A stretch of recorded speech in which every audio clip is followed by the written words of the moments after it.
just the basic taste. But these things are like Horrible.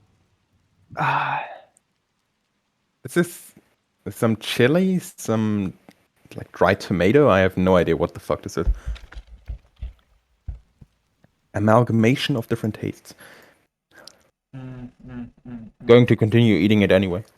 Yeah, that's how it usually goes. I mean, at least it's not that bad. Yeah, no. But yeah. You guys have fun. I have about not just about. I literally have a page and a half of points that I want to get through once my turn comes back around. But until then, you guys do your shit. Yeah. Ken and I last session had pretty much a small shopping trip, and then I know. ended up like essentially we're unlocking power. He's getting Prophet Matthew back, and I'm potentially becoming a god. Maybe. Simple. Yeah. I saw the session. Casually walks in, waits for a few hours, a 50-minute procedure. Boom. We kind of joked that was similar to Rose Eldorado. We go for shopping, and then 5 minutes later, we're trying to become gods. It's time to be a god. God, yeah. Not to mention, like, we're going to shopping. An hour later, fucking in a cellar, drenched in blood. Knee deep in blood. Killing demons. Just a casual Friday evening. just a casual evening with the boys. As you tend to do, knee deep in blood, slaughtering demons, as you tend to do. You might be lying to yourself, but that's what peak male performance looks like. I'm not lying to myself. I know that is how peak male performance looks like. The closest we can get to a perfected state is D&D. So. This is funny. Fun fact: D&D Beyond is being bought out by Wizards of the Coast. Yeah, that info is like a week old. Yeah. Still, I hope that they going forth have this fucking rule that you can get a D&D Beyond code when you buy a book. At some point, what they about just all have to introduce it. the 1, 2, 3, 4, shit ton of books I've already gotten? Tough luck. Tough luck, dude. Does this also include the third-party books? Perhaps. Since they aren't on D&D Beyond, most likely. And you don't have to pay for them on D&D Beyond. I wouldn't say so. Wait. If I can take a picture of every single book with the date on it and send them... I just realized. Does that make canonically Blood Hunters a class? Because technically, if D&D Beyond is getting bought, and they already have the setup of, one of the class being a Blood Hunter. You can also find the domain of garlic bread on D&D Beyond. Does that make it canon as well? Perhaps. Yeah, there's a lot of homebrew stuff over there. Does that make it canon? True, but it's like officially endorsed by D&D Beyond. It was before that happened, so it's still up on the fence on whether or not it truly is or not. Anyway, there's a lot of subclasses for D&D, like that are all created by Matt Mercer, and a bunch of them were added with the Wildmount book, which is canon. Yeah, which is now canon, and even though Blood Hunter isn't expressly listed, like hell, Gunslinger was a class created by was a subclass of fighter that was created by Matt Mercer. Now that's official. True. He made like decent rules for the actual firearms before. Okay, I was just saying they actually reworked it. Thank you, Matthew Mercer, for having violent shot as a fucking trait. Because essentially, you know how some guns, some DMs, like if you roll this, right? If you roll like 5 and below, there might be a malfunction or blow up. Violent shot basically negates that because you can get up to +2 to every wisdom modifier for because one crit point is +2, so how many wisdom modifiers you have, so many crits you have, and essentially you can bypass the whole, hey, if you roll below this, you fuck up. No, because it adds to the gun functionality rule, which I made a few people angry. Well, not really, but yeah. So, session 67. 2 more sessions until the dreadful We're approaching number. the number of power. The dreadful number. The dreadful number. Yeah, I might as well list this in greatest quotes. No, but he'll do it anyway. So, with that, we got only 3 people, but it's one more than last week, which we had 2 people. I guess I got a simple question for all of you, the same one that I ask every single fucking week. You ready? Yeah. Ready? Ready, Revan? Yeah, I'm ready. Alrighty, so give me a second. So, Bring up my character sheet. So, last we left off. Yes. Okay.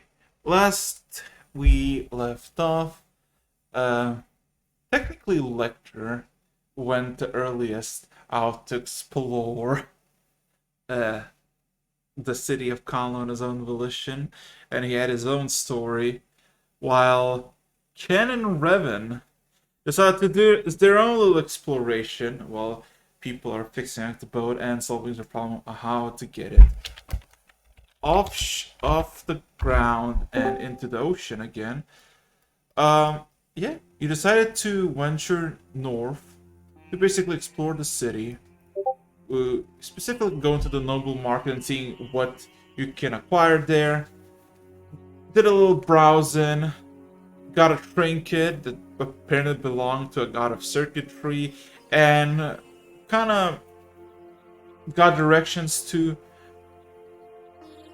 how to fulfill the destiny of the falchion that Ken is carrying, the one that belonged to Prophet Matthew, which, surprisingly enough, the Loxodons behind the counter were surprisingly helpful and gave you a vouch token for a prize to go to the barrier, to the Monastery of the Seven Aspect, to get some demons slain and acquire your blade resurrected.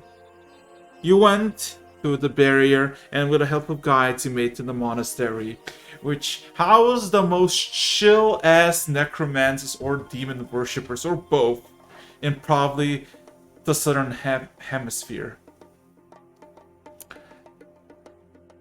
Plenty of demons were already slain, because apparently there's a small incursion in the monastery, which you helped somewhat finish.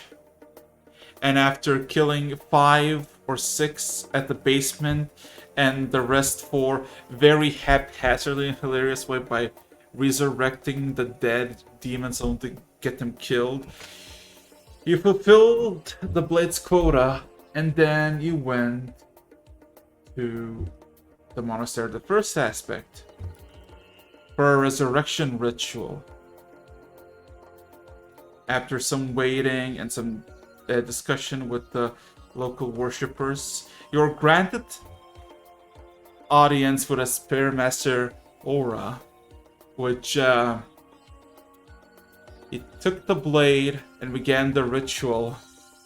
And as he began, Ken, you spotted a glimpse of something you kind of dislike and distrust. The blacky, murky bile on his skin for a split second. Reminders of the foes you slain, from Victor to Omnius. You questioned about him, and he gave you the answers. And a few revelations besides that. Last we left off, you were kneeling in the sand with the Spirit Master, the sword in the center of all 3 of you, slowly glowing, brilliant golden light, and slowly rotating midair. What can or Evan like to do?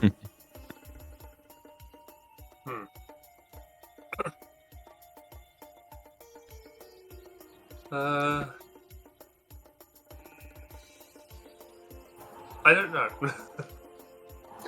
At this point, might as well just wait for the ritual. Alrighty. When Mm-hmm. So, Yeah. oh my fucking god, I got a phone call. Are you shitting me? Give me a second. So figure out what you're doing.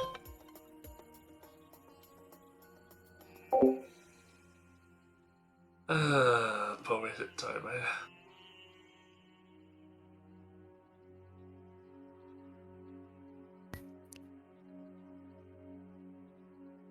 Well, if everything goes correctly, this is not the last time the Spirit Master will be visited today. Yeah, you'll actually go talk to your dad.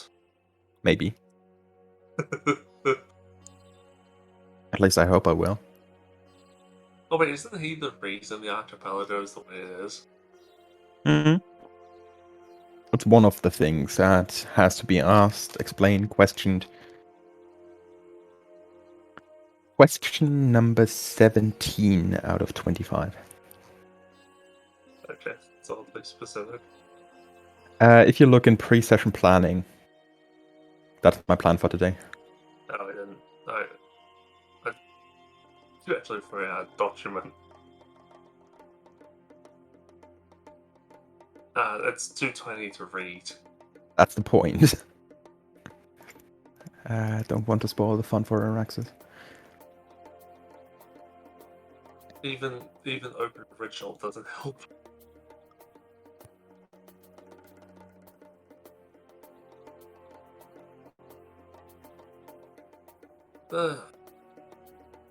Yeah, What?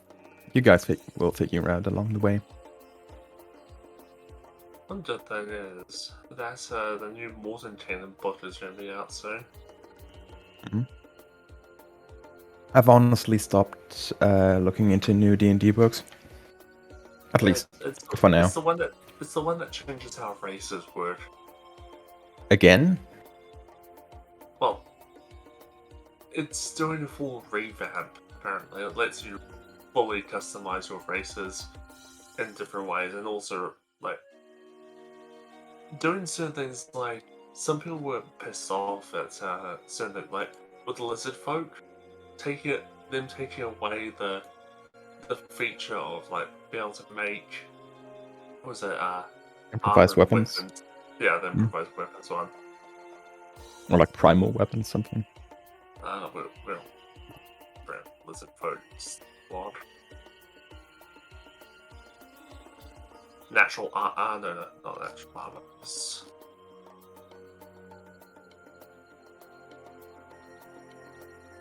Telling Arzen.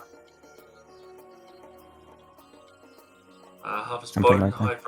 hide from slain beast, construct, dragon, monstrosity, or plant creature.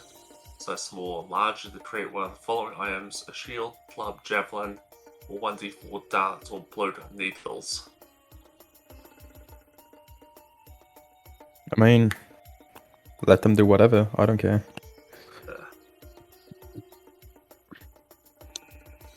If Wizard of the Coast deemed it unnecessary or unreasonable, Well, so no, be it.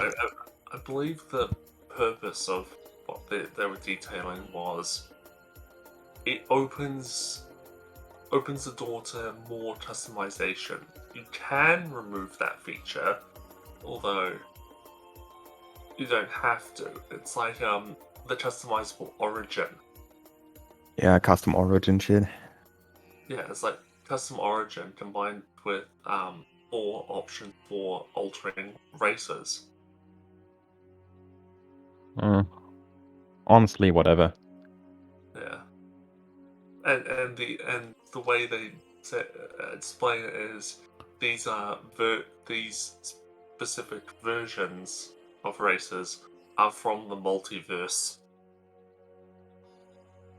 So different universes have different versions of specific races, which Is ultimately technically speaking a correct solution. yeah, it is to more than chain of monsters in the multiverse.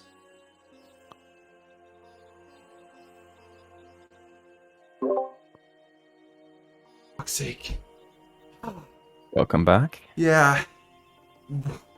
Talk about worst timings, eh? Anyway. Talk about poetic timing. Yeah. So, about a good 50 something minutes pass. And you're kind of just sitting silently, I assume. Right? Yeah. Roll me perception, both of you. Sure.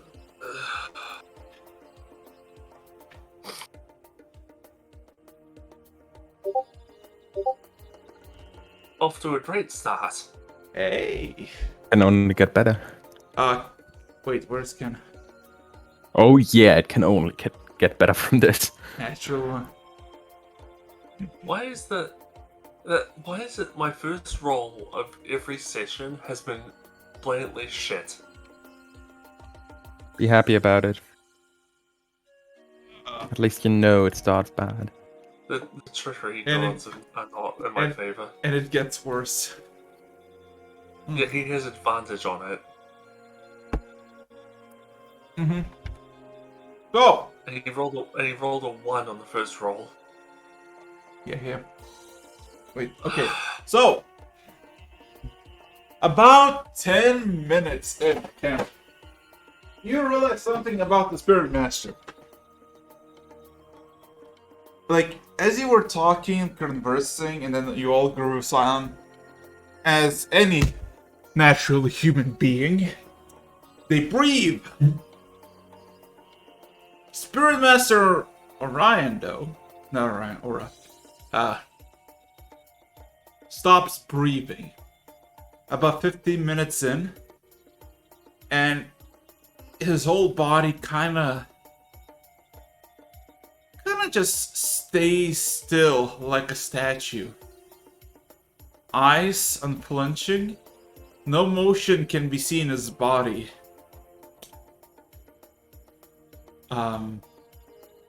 Is there anything you like to comment? I'm completely unaware of this. Yeah.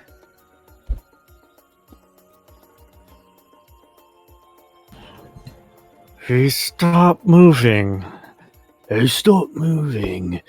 Should we do something about it or should just wait? Just as quiet as I can. I don't know.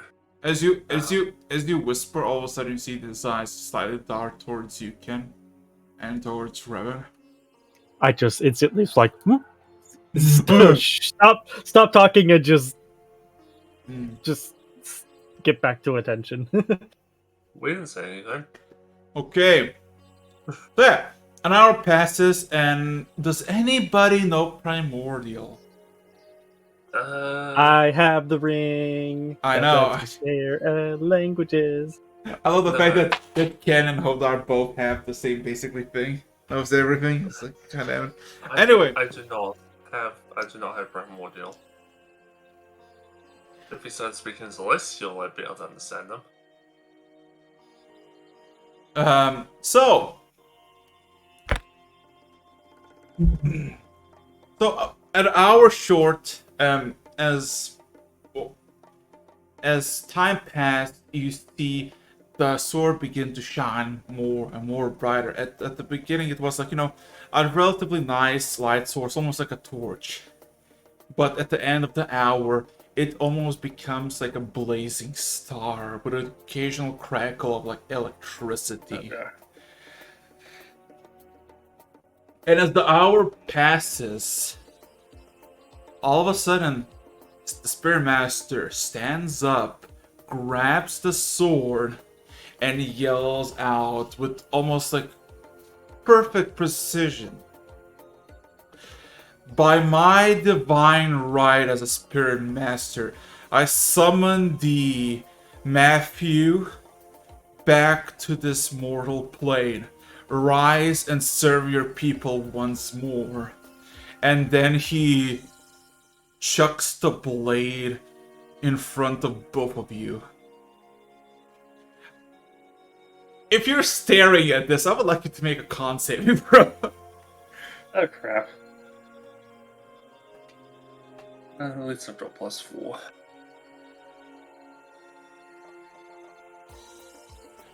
Still not off to a good start, but I got 13. Dirty 20. I'll just say, Ken, flashbang. And you're... yeah. Yeah. For Ken, you kind of almost like you have a reflex and you kind of hide your eyes away. Yeah, you just hear, oh god, fuck, And then all of a sudden you hear somebody picking up the blade and moving a bit forward.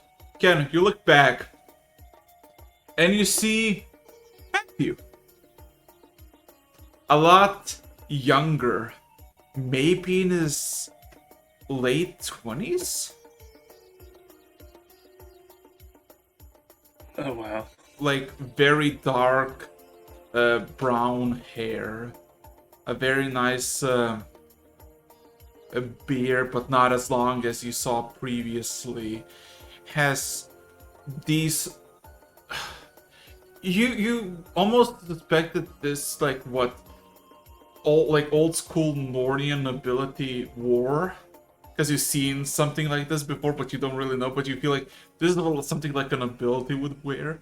This very nice black gambeson with white threads. As he walks towards you with his falchion, he kind of gives you a hand to essentially, rise up. I do so.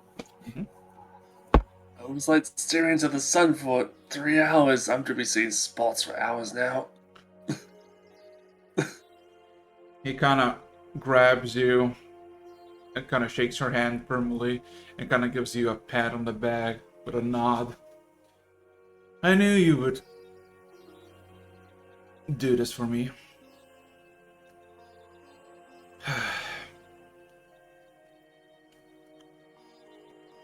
And then he kind of looks back at Loxodon, and the Loxodon kind of down again, just kind of gives a slight nod.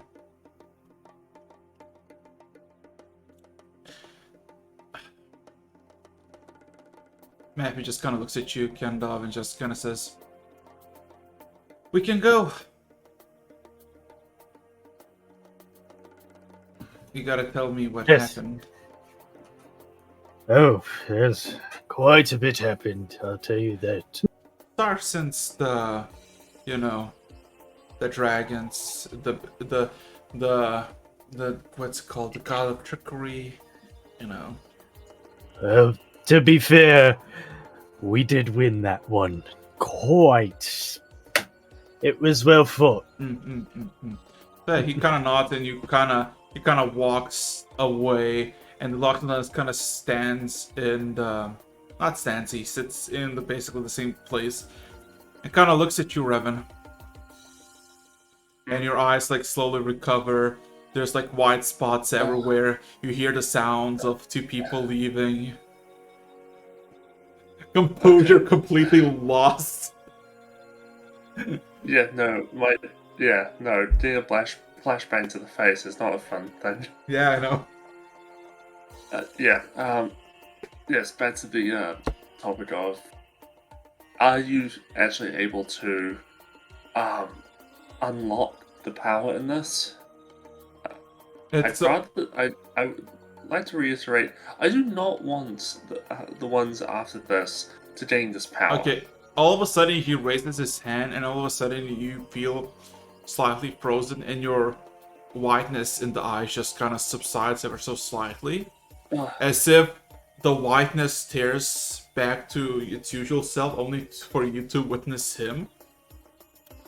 And he just says in your head, There is another part of a key. You have one half, something has the other. If you can provide me with the other half, I'll see what I can do. I did see back in the hall before arriving here, there was a statue that depicted a similar shape as my star.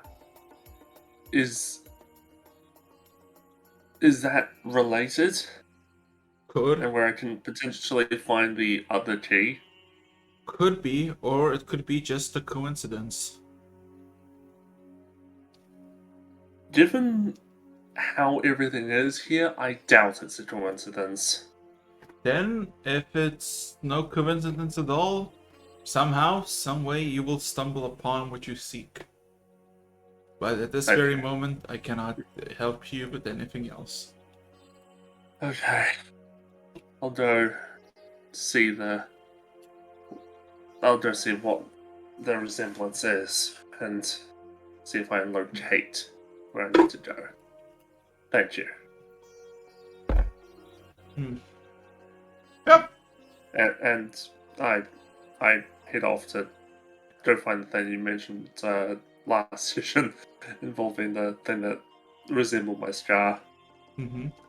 So, yeah, you make your way out of the hall and back into this like open, wide area where a bunch of statues can be seen at the first floor, and you know it's relatively peaceful. It's like 2-ish p.m. As I'm assuming Ken is basically recounting what happened from the point of his demise.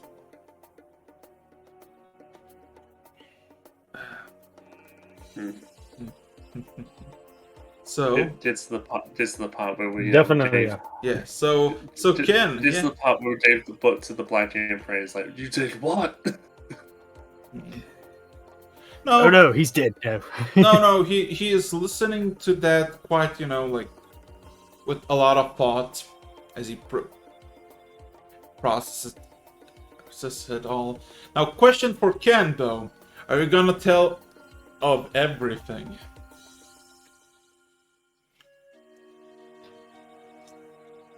Basically. Including the current state of Norn? Yeah. I'm going Agreed. to wait until afterwards. When we get at the very end. So at the end, we're like, then vampires, and then we could say, then we washed up because of Kilroy doing that, so no tidal wave. We're kind of stranded here. Let's see. And then after that, that gives a. And I did skip over something that's unfortunately quite dire. And then I'm gonna tell them about Norn. I don't mean to worry you. That only amplifies my worry. yeah. Telling about the condition of Norn, Matthew kind of changes his demeanor a bit, but he does not say anything or show anything besides that he's listening as an emotion. So yeah, what are you gonna do since it's about 2-ish, 3-ish p.m.? You're kind of free to do whatever the fuck you want.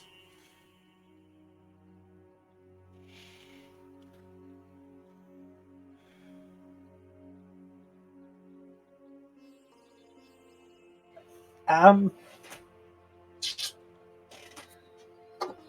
know. Whatever. Is Matthew going to be doing anything?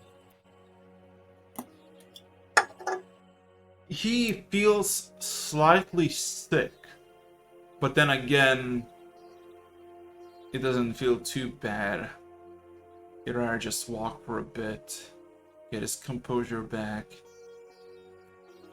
Also, he feels a lot younger. You look quite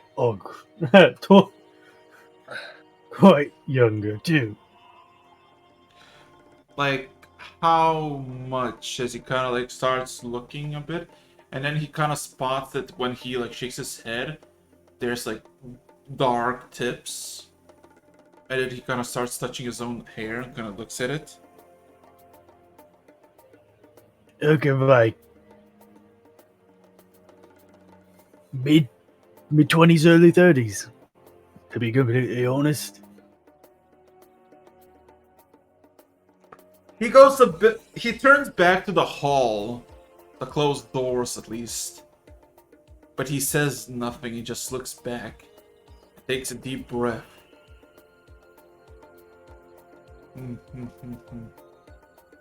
Curious world, curious.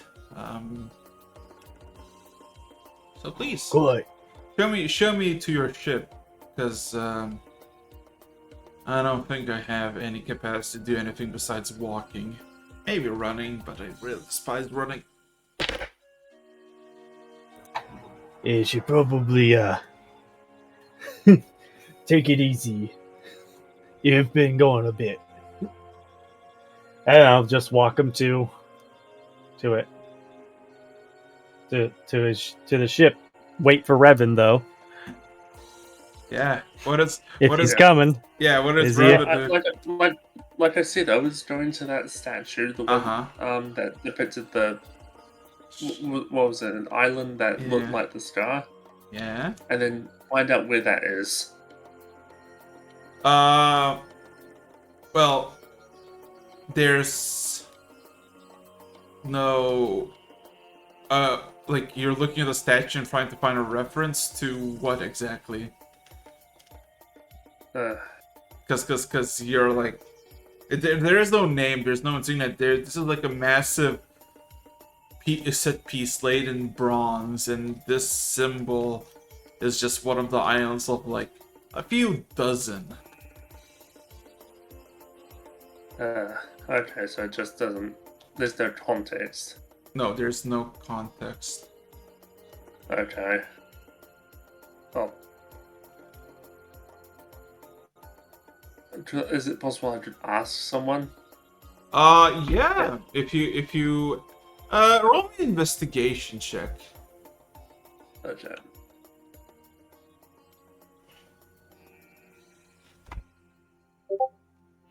Is it staying?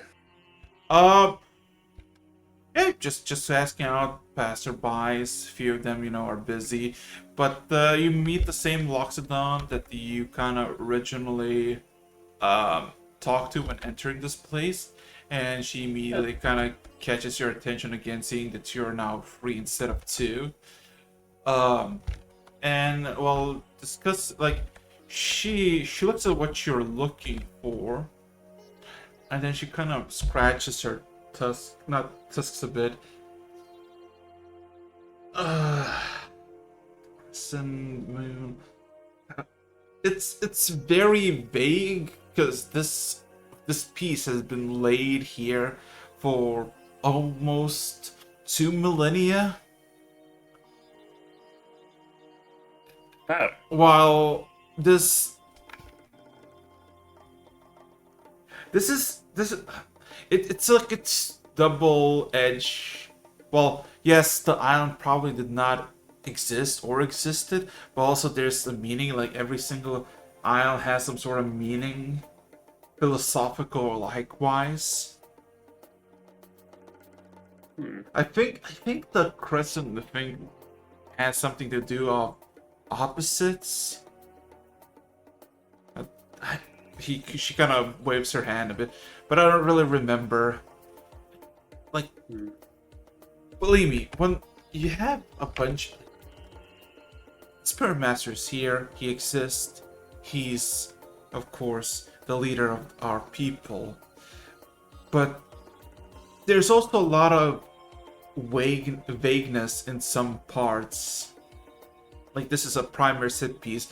One scholar would say it's a depiction of of this, and she basically goes like almost like on a philosophical rant of like how perspectives changes from a different for each individual person, and it's boring. It's very boring. One person thinks that this is in fact a cooking recipe for food that is not of this world. Yes. After she turns her back in the middle of this rant, I just walk away. She She continues. continues on. Yes. She continues on as I'm walking away, and only realizes like 10 minutes later I'm not there anymore. Are you gonna like watch from very far away to just see how long it'll take? No, I'm just leaving with Ken and Matthew, and I'm just like, Okay. I'm just gonna leave her to go on this. So yeah, straight. Next time you come back to this place, he's still going to be talking. She just dehydrated as fuck. Yeah, still, the next time you're back there, she'll say, "Thank you for listening to this all the way through." Well, then Lecter walked into the place and she's still ranting. Okay. Okay. So, yeah. So you just straight to the ship, nothing else, right? You might as well head right back. Okay. I would like you to It roll. took us a while. It took us a while to get up here. Yeah, roll me a d10 just in case. I'll do it. Just in case. 4. Oh, 4. Huh. Relatively sunny. And walking down. Okay. Half of the ships that were like inland have disappeared, and as you're making your way and minutes to hours pass, you see more and more ships are either just disintegrated, as in like destroyed with magic and kind of tore apart, or some bigger and well preserved ships are basically lifted up to the sky, and it seems like it's like a flying ship, and it's slowly moving inwards to the sea, and then you can hear a distant like crash of water. Besides that, your journey back to the ship takes you about 4 hours with nothing seriously happening besides, the quality of just the conditions of living just getting worse and worse, which eventually leads to just coming back to the ship, which 2 times, maybe 30 minutes before you actually reach the ship, you start to see some sort of sirens sound, followed by what seems like a sudden like jump, like a sudden levitation for a few feet and just slightly drop. It's like they're trying to like jumpstart the engine.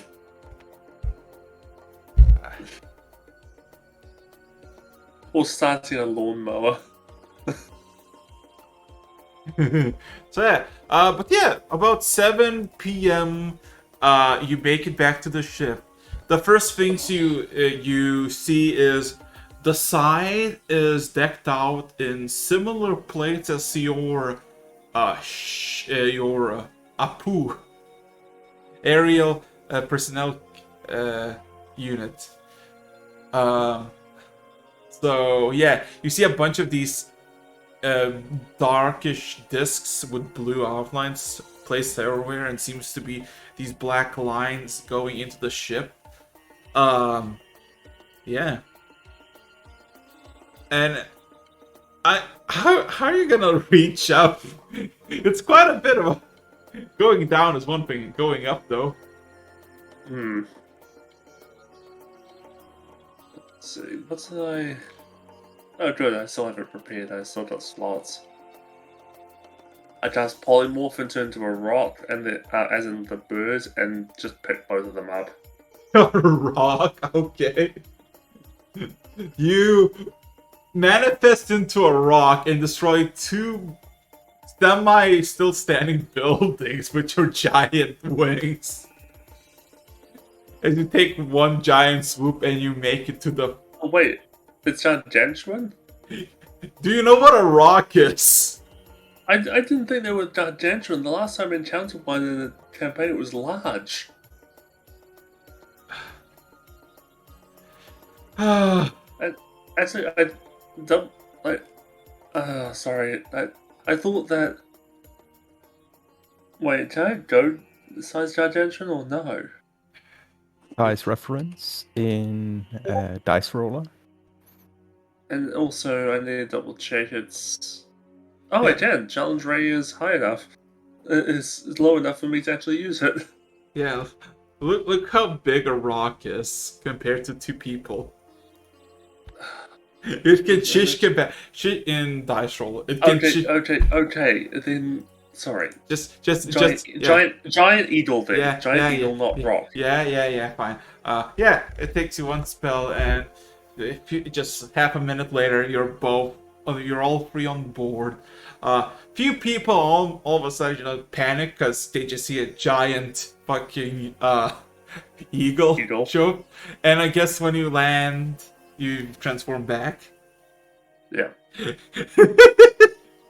Fun fact: on the main deck, there's about like 40 Germans. Oh. Oh, wait a minute. I just turned from a bird to a person. Oh no, they just sounds like a modem. They all give you a salute. At least it wasn't a giant crow. Oh god. Close enough. Giant raven, yeah. I should have done that, but that would have been so cursed. Okay. So you got a 40-man German salute. I salute them back. As can you all hear them saying glory to the All-Father? I'm just thinking, oh god, what have I gotten myself into? Yeah. So what are you gonna do? Because you're on the ship. Because you see, Jack is kind of busy overseeing the people. He seems to be following some sort of piece of paper, while Pablo seems to be essentially doing a bunch of console work. There's a lot of destroyed circuitry and machinery inside the bridge that wasn't destroyed previously, like ripped out. And a handful of people are now just basically busy with a handful of wires. And you see most of those wires go out into the outside.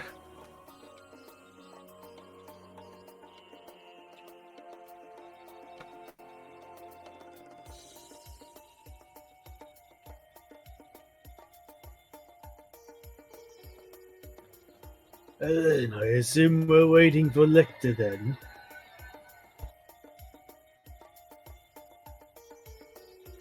It's a good few hours until Lecter comes back. Yeah, if you want to skip time, just say what you want to do.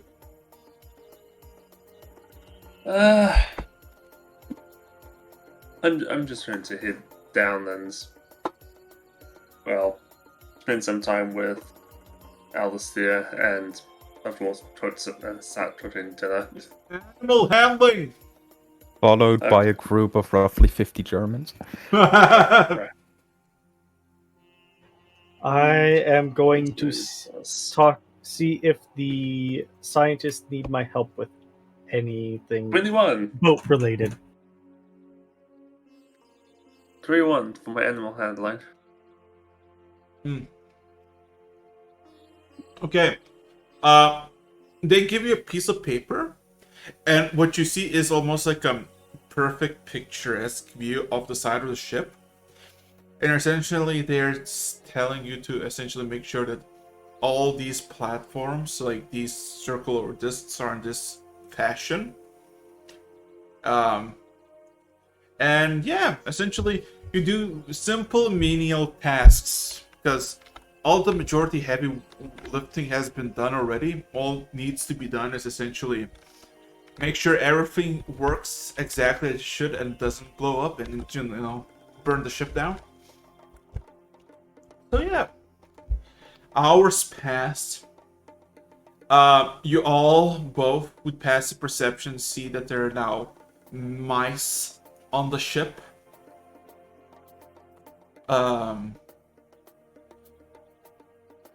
Elector and Svita are missing. And while most of the manpower is essentially at the moment just kind of at ease and just making sure that Newton Kirking's need have everything covered, everybody's kind of just chilling in the tavern, just waiting. Every once in a while, you hear something like fire up with a thunderous like crack, and you feel like sudden levitation, but then immediately go down. And yeah, hours pass as you all take a short rest if you need. And oh wait, did you roll? Hey, Revan. Yeah. Congratulations. You got yourself a very, very good companion. I've now fully tamed him up. Mm-hmm. Perfect. Yeah. He's a bit larger than you originally got him. He's like a half foot taller and a bit fatter. Well, yeah, considering of course, using that collar thing I just put on him, so he's fine. So I already say I've already done that. About midnight has passed. About like 11-ish p.m. Everybody's residing. A lot of New Dunkirkers are basically upstairs, and you basically are told to essentially don't go to sleep because now for a couple of like consecutive minutes it's gonna just be a mess. And it's just like when previously it was like every hour there was like a sudden lift and then just no crash. Now it's every few minutes and it's getting longer and longer, and eventually you just lift up and no longer go down. Oh, looks like they got it working. Yeah. Lecturer, around this point, you teleport back on the hull. You see that the ship is floating in the air as it is dark outside. You and Svita are on the main deck as you see a handful of New Dunkirkians, Pablo, Jack, the elves are essentially making like shouting a bit at the console, as in like, is everything working? Is everything alright? Everything stable? It's like everybody's like just like making sure that nothing is going to shit. So yeah, Lecter, what would you like to do, my good sir? Assuming my time continuity is still correct. Yes. Lecter is currently incredibly pissed. And is going to search out Gable. Remember the last few minutes of our mini session? Just yes. Me getting to Gable, asking him to fix me up. And yeah. Okay. So Lecter looks like shit right now. So who's in the tavern? Who's in the tavern? Many. Okay, so Gable is basically drinking with Zan, and occasionally Plucky shows up with like a mice or two, and then disappears, so that comes back. Yeah, you just see Lecter. Lecter, you want to describe how you look?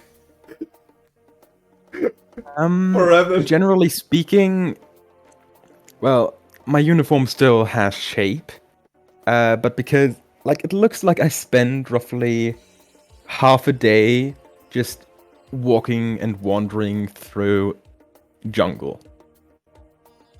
So I got a few twigs sticking here and there, a few scratches, just all around. Of course, blood isn't possible, but still you see like some stripes of dirt and stuff. Oil or something. I don't actually have any bodily fluids as normally described, but whatever.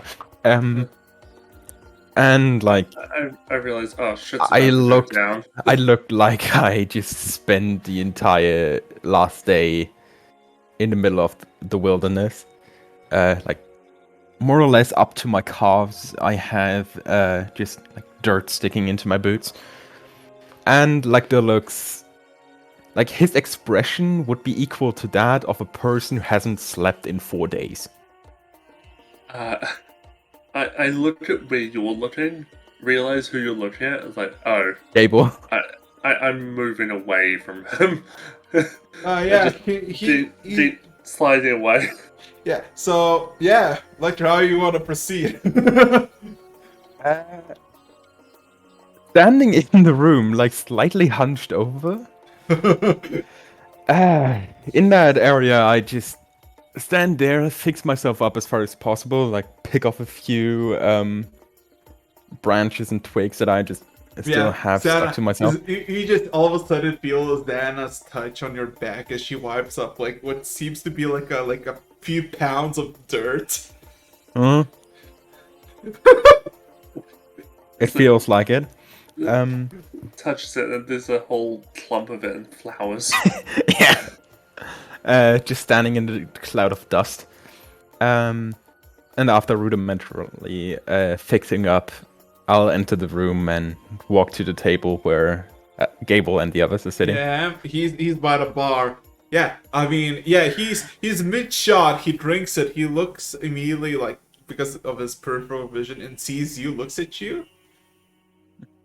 Checks the glass. What the fuck have I been drinking? He kind of looks at you, he does not say anything, but just eyes you. I'm sorry to disturb you this late into the evening, but you've been a great aid so far. Could I ask you to fix me up one more time? This has been a bad day. How severe are you? Don't act.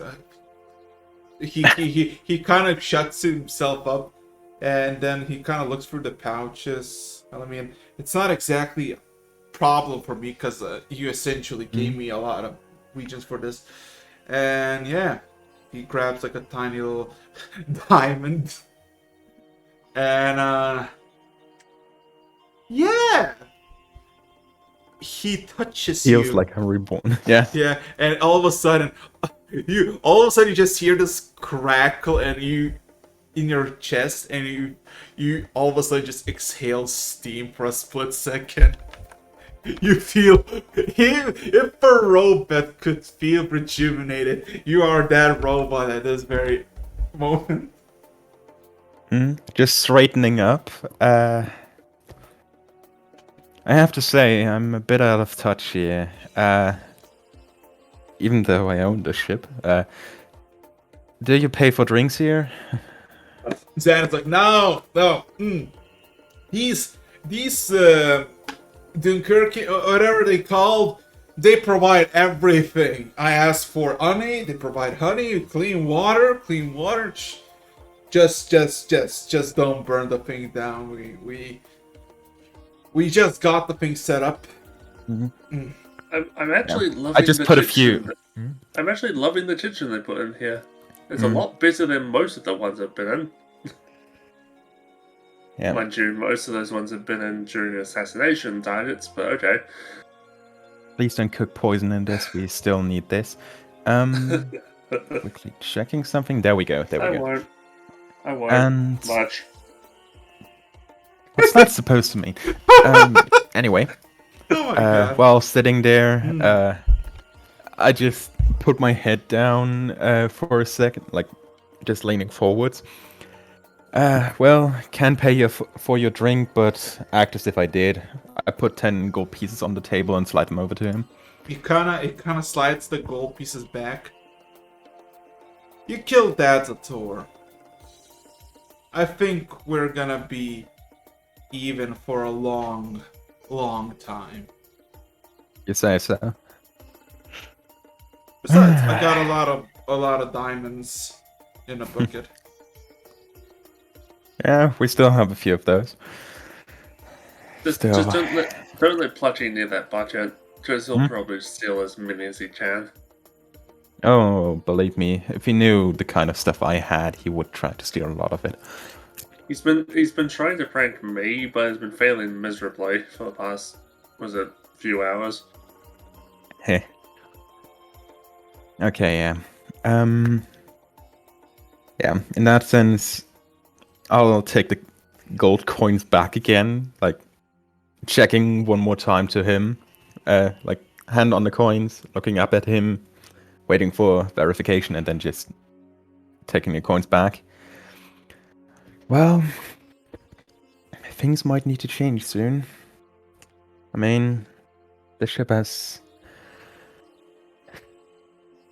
taken off to land, and now it's taken to the skies, but things are going to be interesting from now on. But that's a topic for tomorrow. Means we're not limited to just the oceans now.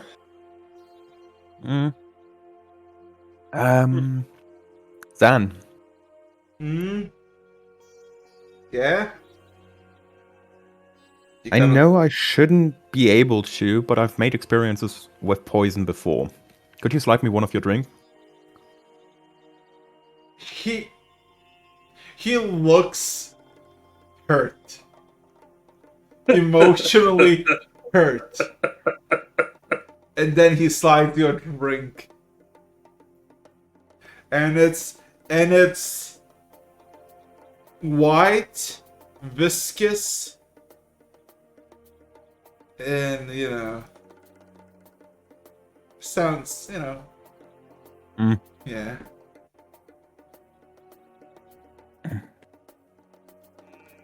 Don't see it derogatory. Based on medicine, it's sadly the truth.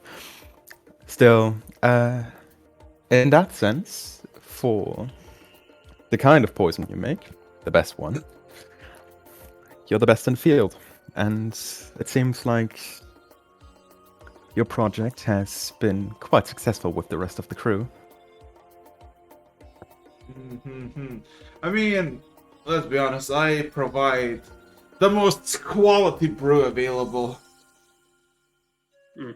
Mainly because I only know how to operate a brewing machine, which is my own invention. I'm just imagining later downstairs this, it'll be like if you put moonshine into an engine. Just the second where the steam came out of a few seconds ago, just a literal You just see flame fire just coming comes out. Yeah, There's just fire coming out through all the tracks in your body. yeah, all just breathing out literal fire. Yeah, you start coughing up smoke and all of a sudden one of your eyes just goes blank again. You just literally hear the Windows error sound. Windows error sound, one eye goes black. The one eye goes blue. Even better, Blue error string. message inside the air, inside the eye. Nah, It's just blue still. screen. Oh no. Still. So, yeah, what is everybody doing then? It's evening, it's nighttime, and you're feeling, you're floating, and you're moving. Yeah. Bit of an odd feeling to have an airship, let alone one as massive as this. Looking around the room, I'll check how the other people in the room are drinking the specific liquid. Like if this is something to be sipped slowly or hit back. The Russians with the Russian High Command sit by a single table, and you see Mordecai being one of them, as there's a bunch of freshly made bread, steaks, and the like. This is like a full-blown dinner, as you see all of them take a shot glass of that stuff and drink and celebrate. Electra, you have no idea what it is, but all of a sudden you just hear like a rod. Yeah!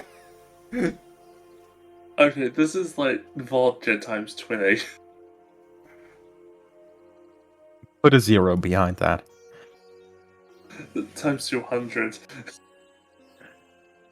Yeah.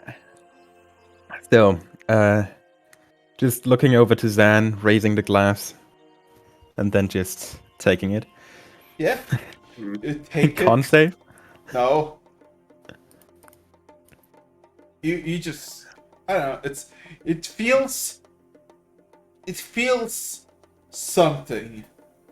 You don't know what you're feeling, but it's not like immediate destruction. You've just hit this body self-destruct button. Ah, Hmm. still. Let's see. Curious. Let's see, am I able- Sadly, only my second time ever to consume any form of liquor.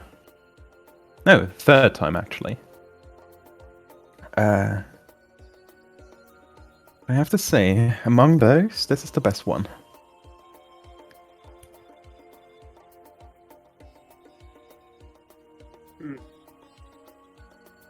Yeah, seeing that Zan has pretty much been downing out like ridiculous amounts of alcohol. They're a dwarf, it's understandable. I decided to challenge him to a. Was it him or her? I can't Him. tell if him. Okay. Challenge him to a little see if they can down a specific cocktail that I learned how to make years ago during when I had to do a assassination target on a dwarf, specific dwarf. Are you gonna just kill him with a poison? No, minus the poison. Uh-huh. It was Ah. it was well. Essentially, well, I wasn't allowed to poison the dwarf at the time. I had to kill him with dagger or something. Given specific instructions, but I had to get him unconscious first. So I, if you're fine with me, pretty much, Sure. with the- Sure. Well, I created a cocktail so potent that it was able to floor a dwarf in one sitting. he just kind of laughed at you. Doubt it. Unless he was a Well- weakling. Okay, it's Or time no. to make end of the line. Okay. Oh, no. Yeah, I Like this I- watching. It's like I check if I've got the right stuff to make it. And if not, I'd substitute. It's mostly ridiculously strong stuff, and then a tiny bit of sugar, and some lemon zest into it. And just- that's about it. It looks like black death in a Eesh. glass. Eee. So, what is the con save for that? You decide. Oh, I decide. Oh God. You decide. I haven't. I didn't Roll me, think of roll that. me, roll me an intelligence check. Because Oh. you know what could be, yeah, intelligence check of basically finding substitutes. Oh, okay. Because you might just I add thought- poison because you're like, 21. Nat 20! Yeah, it was a nat 20 as well. yeah. So, takes a handful of minutes in the kitchen, fighting what seems to be alcohol and essentially finding the right substitute for each individual step of the way. It takes you a good 20 minutes or so to concoct your perfect end of the line. That It's is, funny. His prime alcohol was white. My prime alcohol is black. yeah. I just imagine like that fucking Tom and Jerry. It's like you put a single fucking orange zest in it, wait a and it minute. just fucking starts bubbling. You know these images where you just pour something in and you just see a skull rising from it? Yes, Oh, this clip. yes, literally. Yeah. Yeah. Stirs it with the spoon and then the spoon Yeah. just disintegrates. Okay. Yeah. So, So, if anyone's in the kitchen watching me do this, I'll just explain. I made this to knock a dwarf unconscious for an assassination. Like It this worked. watching. It worked wonderfully. And you see every single thing I add into it, and the exact amounts. Watching the image, it's awesome that the spoon just melts away. yeah. Okay. Okay, I need to roll a DC. I need to roll a con save as he tries to brew. DC 21. Okay. I don't. Oh! He just saved, but I would still say that the content is it's got a bit of a kick. Oh yeah, no. I will say No. the effect of his entire face has gone numb.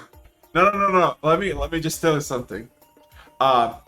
He takes it. He kind of cheers on everybody who's basically sitting, which is Plucky all of a sudden. Oh dear. Gable, I guess Lecture if he wants to, and you if you want to. As he downs it, he looks like nothing happened. He kind of squints a bit, looks a bit. You And just then- see me telling 3, 2, 1. And all of a sudden you just see him kind of lean forwards, and on the ground. And then you hear just a sudden cough sound. And another cough sound. And you see just a hand just fucking grab for the counter and he pulls himself up. His fucking face is purple. Is it a little too strong for you? Nah, I just been drinking a lot. That's all. Oh. He kind of. Yeah, he like every 2 words he just coughs. The last person to drink this, essentially went completely catatonic and fell backwards. Mm-hmm. He kind of nods himself. So you've Adding survived. this to the list.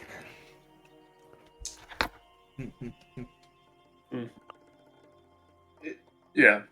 You may be a bit more powerful than the dwarves in my world, so yeah. Yeah. A bit? By a little bit, probably. Like the fact that he was able to resist this. I do believe a human a human tried to use it at the same drinking it because I gave the recipe to the tavern where I did this at. Apparently the guy died immediately upon drinking it. We're talking about a dwarf that is connected to an army of pirate ghosts. Someone with incredible occult power, including things surrounding orange trees, which I still don't quite understand to this day. Maybe you should put orange zest into it, that might have been better. That's definitely an experiment to repeat one day, but Not not now. yet. And of course, talking about armaments. I think if he drank another one, he'd probably die immediately. No, we still need him. Yeah. No, I mean, who else would provide the booze for the crew? no, Don't worry, I would not we'll die. I would not die. Shakes his head with pride. We'll just use this when we need to interrogate someone.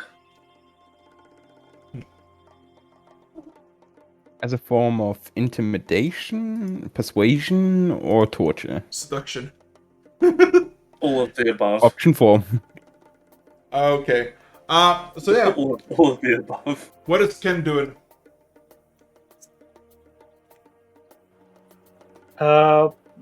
He's in the bar just observing this whole shit going Oh on. yeah, lecture. You realize there's a new person on the ship. It looks like Prophet Maggie, but a lot younger. Almost like Ken's age.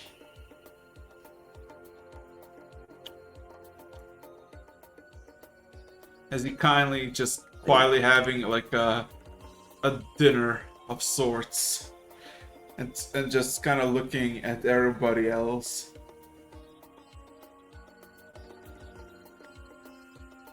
One second.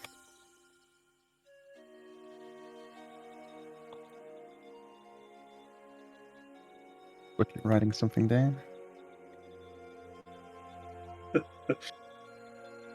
Okay. Yeah. I think after a while and after this stuff settles down, I would actually, since I haven't talked to this person before, I would join them at whatever table they're sitting at. It's Yeah. on the opposite side. Yeah, can you just see Lecter just fucking sit down opposite of you and Matthew? New guests aboard the ship? Actually, a returning one. Hmm. Oh, did it? Well, we got Matthew. We got Prophet Matthew back. It kind of Well. nods. Well, Yeah, the it's a Lordstone pleasure to have you temple back. were actually those Lordstone necromancers were actually really nice. Necromancer. Surprisingly. Oh yeah, we went up to the temple area. We were told in order to kill a bunch of demons, which apparently would cause an intrusion, we had to go to a specific temple. Turns out it's all run by necromancers. They're really nice guys for some reason. And How did you get into the monastery? well, we got a voucher from the from a relic vendor. Okay. Oh yeah, speaking of, Ken, what was that thing you got? Because I think Lecter might be interested in it. It was a god of Yeah. something thing. Oh, yes. I'm gonna hand over a nice little symbol that looks kind of like a circuit board. Symbol of a god of circuitry or something. It's gonna show it to the new Dunkirkians too. Yep. You see this? Do you see this bright blue circuit with like yellowish golden, would seem to be like lines in it? You don't know what it is. It looks fancy. And before it's just a driver update. Well, Windows 11. It does not ring any bells on my end, and I'm afraid the New Dunkirkians currently aren't in a condition to investigate this. So, I think there should be a conversation for tomorrow. I have one idea, though. Yeah. Taking out my bag of holding and grabbing a book. Quickly flipping through the Planewalker's Diary. Do I find anything about circuitry? Like, specifically that word. Wait, which diary? Planewalker's Diary. Goddamn, I forgot who's playing Walker. Wait a minute. Oh god. Planewalker's Diary, a book you gave me about, which included information about Eberron. Oh! Oh! Yeah. I'm sorry, I was thinking about a different Firewalker, I'm sorry. Planewalker. Plane Walker, Like yeah. different plane. Oh, plane! I'm sorry. What? I heard Firewalker for some fucking reason. Nope. That was so Plane. Yeah, Planewalker. Yeah, Plane the book that you got in Cradle Rocks, yeah, I remember.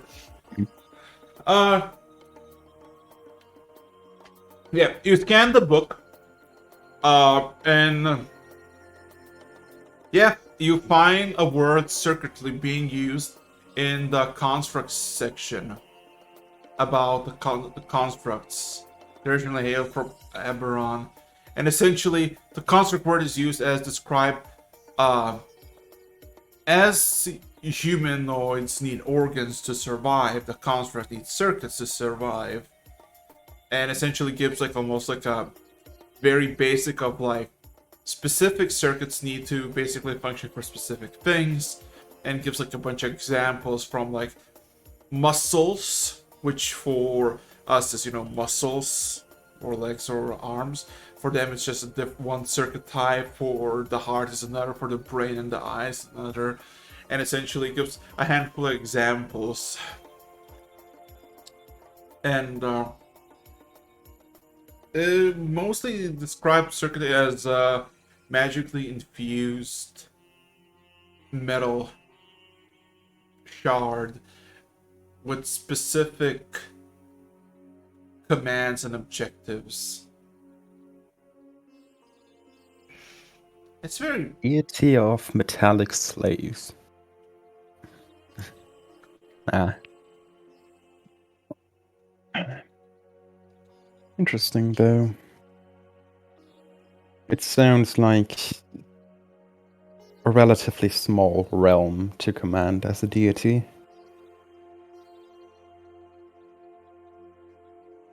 Who knows? Maybe we can get some more info on this. as for like lookalike examples of like the for you, like looking at this circuit and what it shows, those circuits seem to be very called, what's the word, very primitive. It seems to be like almost like a single rune carved piece of metal and kind of endowed with, like, it would be more like a jewel type of deal. Well, this looks like a more like a very professional, almost tailored thing that has no true center point. Yeah.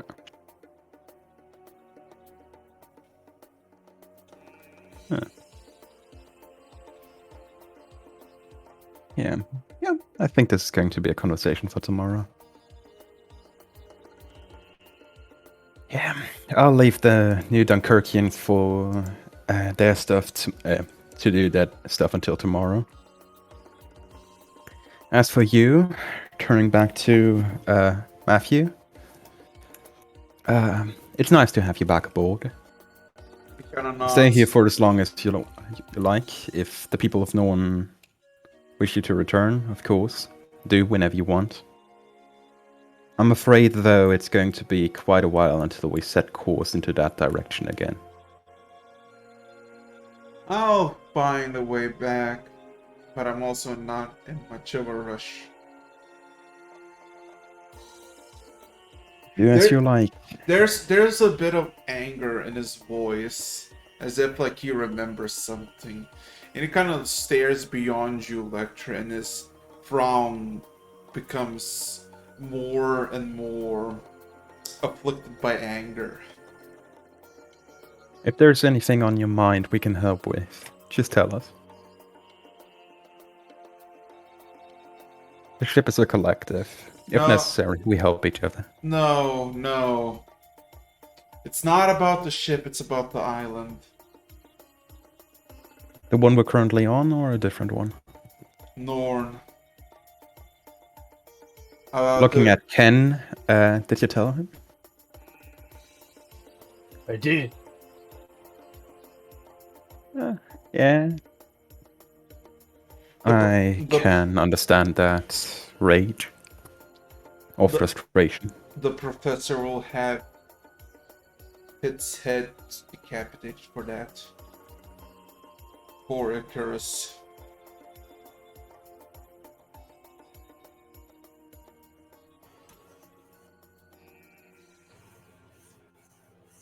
Well, the world is cruel, and some things just can't be suggesting- avoided. Are you suggesting that with the radiation that it was something caused by it down there? Yes. The professor tends to be a pioneer. You saw his works, he wore one of its. What do you think it's powered by? What do you think your bullets are powered by? Some sort of mineral. I do not recall the name, but it generates immense amounts of power. The ones that simple wood or coal could not provide. But also, it was told it was a very dangerous thing. That they- Uranium, by any chance? It kind of almost like extends his hand towards you, Lecter. I think perhaps that is it. He kind of squints his eyes a bit, rubbing his forehead. I was told while we were essentially discussing the future of Norn about this project of the professor under Fortunite. And if something goes wrong, everything would die.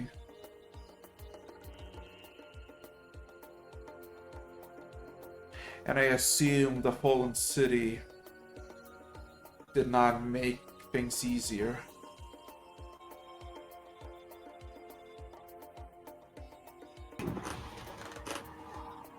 Certainly experienced a few things now.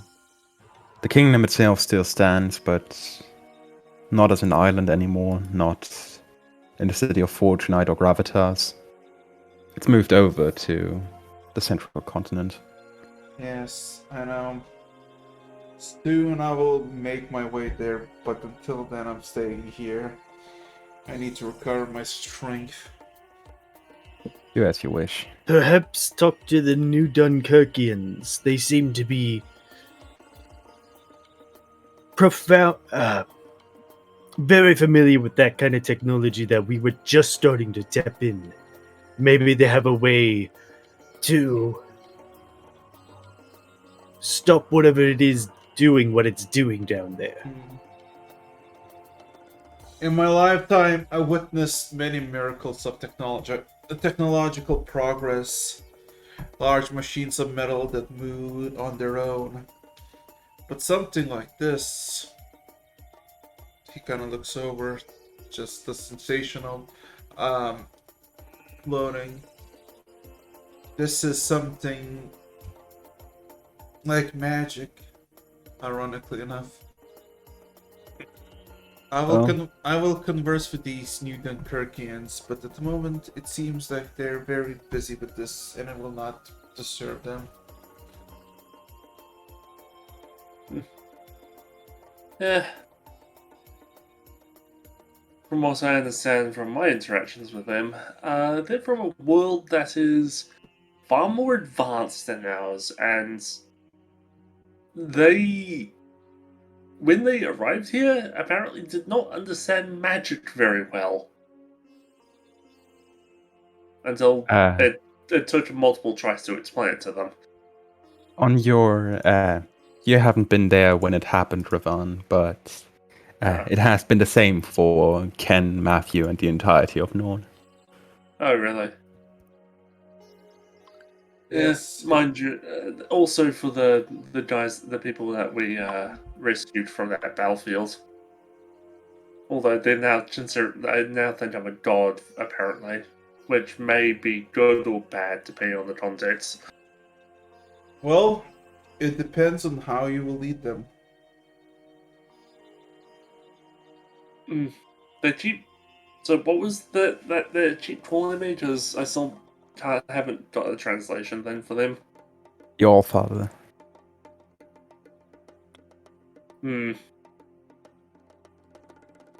Yeah, that's a bit. I assume it's a really big misunderstanding. Probably. But just how deep is remaining to be seen. Apparently some things I do and have on me make me look like this individual. Apparently my eye and the fact I turned into a bird. Well, that's your problem now. Yeah. I'm sure, though, you can handle it. Yeah. Somehow. Yeah. If trying to unlock this doesn't work out, they might end up turning me into a god anyway. Because I know that with enough worship, anyone could become a god. That I can agree. He just kind of exclaims loudly, looking at Ken.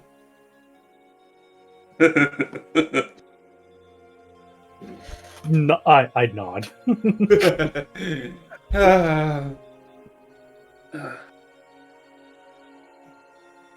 So, gonna go for the night, I guess. Long rest for everybody. Or Electra's got any other plans? And nothing for tonight. Okay. One thing for tonight. Oh dear. I will artificially induce my sleep again. So Oh no. my long rest is artificial. Roll me for the 100s! I'm wondering what's going to happen to Zan after, with the I wonder how bad the hangover's going to be. Dwarves don't get hangover.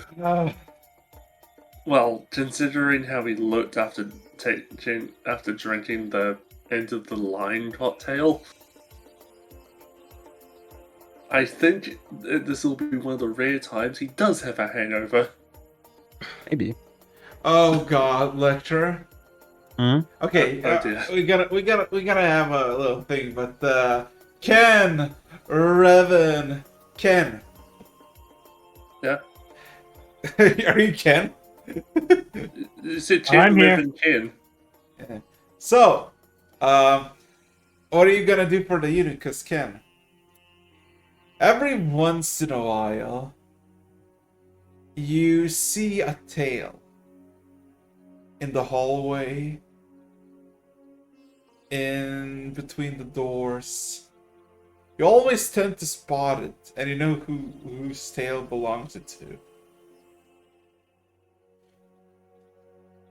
It does not linger for more than a few seconds. What would you like to do? I know what you want me to say, but I am going to go and. So I'm gonna say I'm gonna chase that tail. Raven, Phrasing. what would you like to do?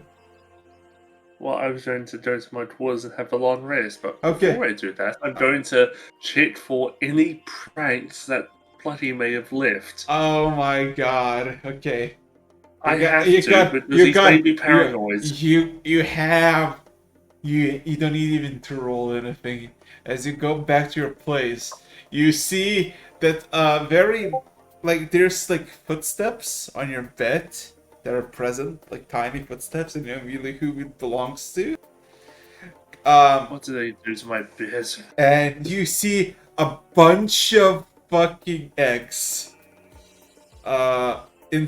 Just kind of put in your pillow, and it's very obvious because you see all the fucking curves of the eggs against the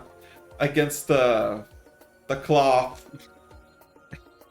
You look at the pillow and you see there's like fucking 30 eggs in that pillow. Okay, I just had a basket or something and just put all the eggs in. Literally put all the eggs in one basket. And quickly take it back to the kitchen, put them away, and then go back to my room. Uh-huh. He's really getting desperate now. So, with that being said, without a hesitation, all of you, especially Lecter, falls asleep very fast, very sudden, without any hesitation. Oh! I hated to do this to you, Lecter, but Oh no. let's see. Give me a second. Just tell me whether I should get a text document ready. I don't know. It's up to you to decide. Just in case. Just in case, yeah. So, you pass out, and it's darkness. It's void.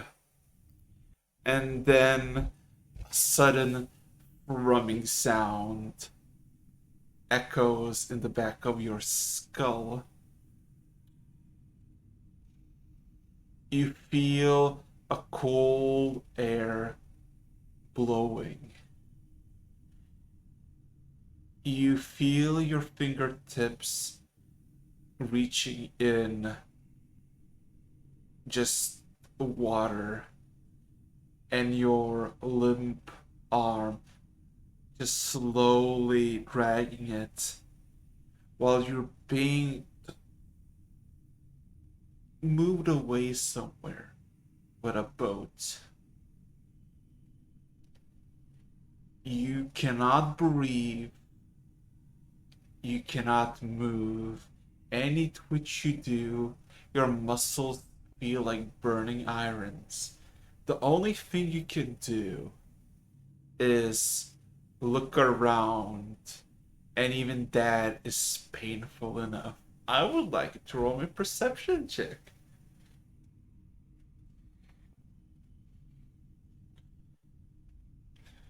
$16.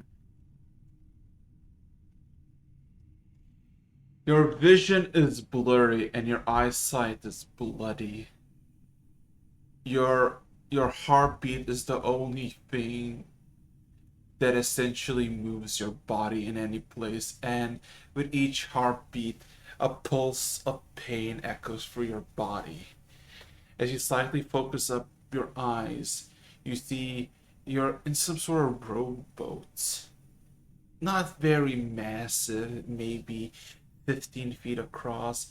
There's 3 people, hooded individuals, half elves, it seems like it, rowing the boat somewhere, and there's like a guy at the very furthest point, very edge of the rowboat, carrying a lantern, just essentially quietly hushing something. In your other vicinity, you see 2 other Loxodons, young children, maybe 10, 15, just kind of laid on top of you. Their eyes are open, their eyes are bloodshot. You can hear faint gasps of air, and you can occasionally feel a sudden twitch from one of them. What would you like to do, Lecter? Do I recognize these other Loxodons? Woo! Roll me a history check. Finally, something I'm decent at. 25. You don't have any recollections, but as you try to remember something, your your your mouth tries to speak up words, but they're incoherent. Even though it was just a almost half mumble of a gasp, you realize that these are your younger brothers. Hmm. Their names you don't remember.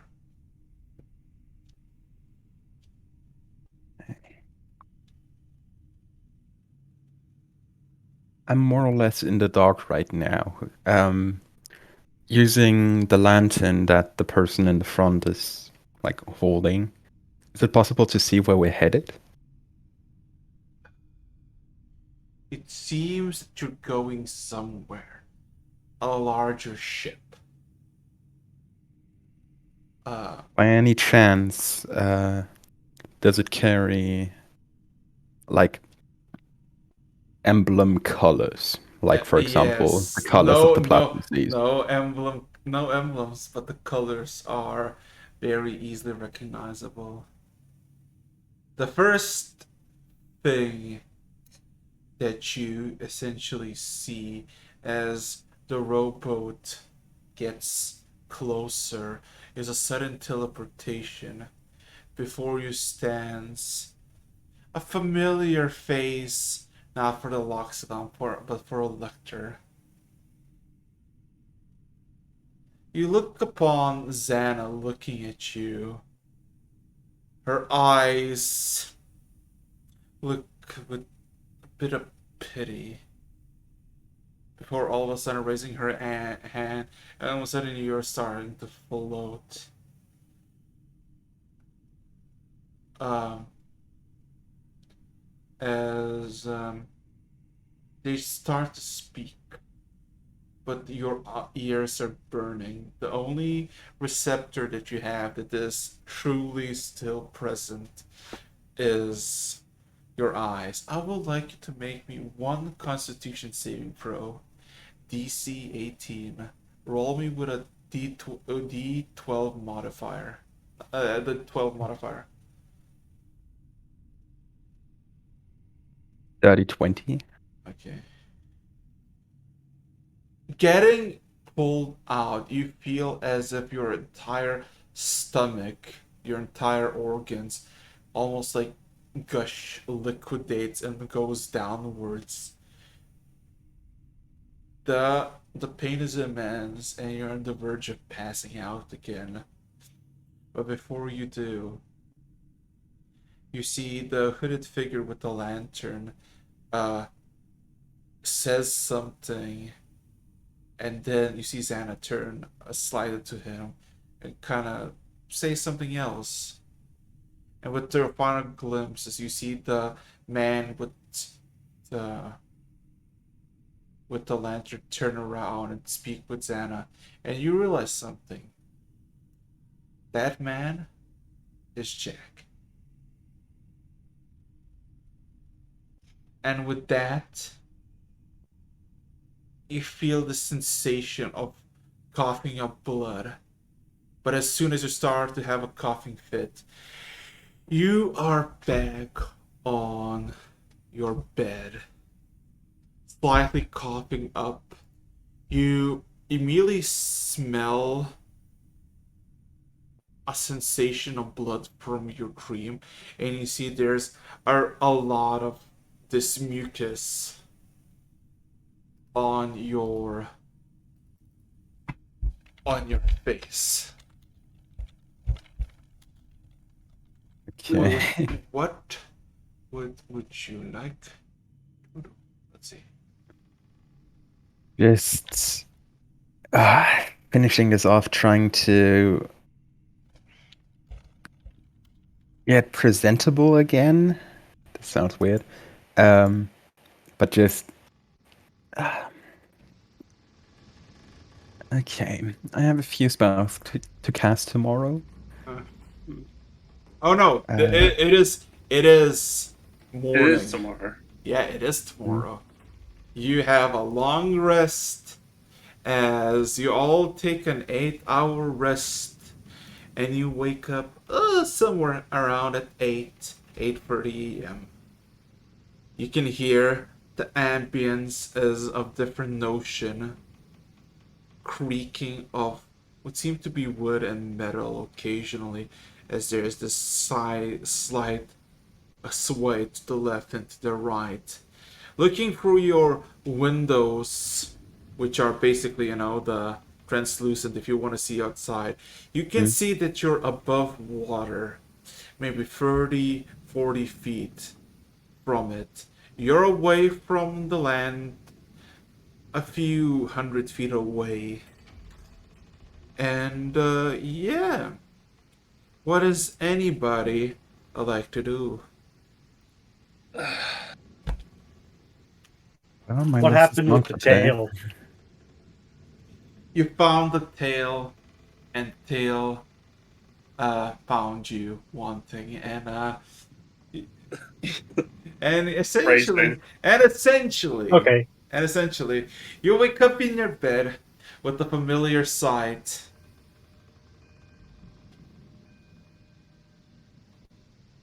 Okay.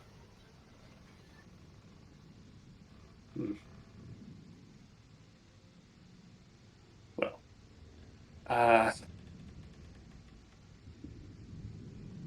I wonder if Clutchy stepped into Lecter's room and sneezed all over his face. Well, of course, I would be finishing up before even leaving the room. Revan, as you Yes. wake up, you see four mice are basically on your bed, and there's a bunch of called crumbles of cheese everywhere.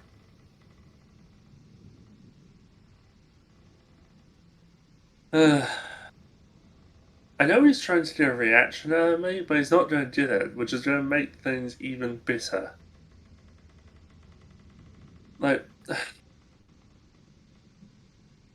I just calmly walked out of my room, dodging any potential buckets or Slide of hand check. Oh, no, dexterity or saving throw. tripwires. Dexterity saving Dexterity, throw. yeah, dexterity saving throw. Thank God my dexterity is a +8. Yeah. 19. Well, saving throw is at +8, but yeah.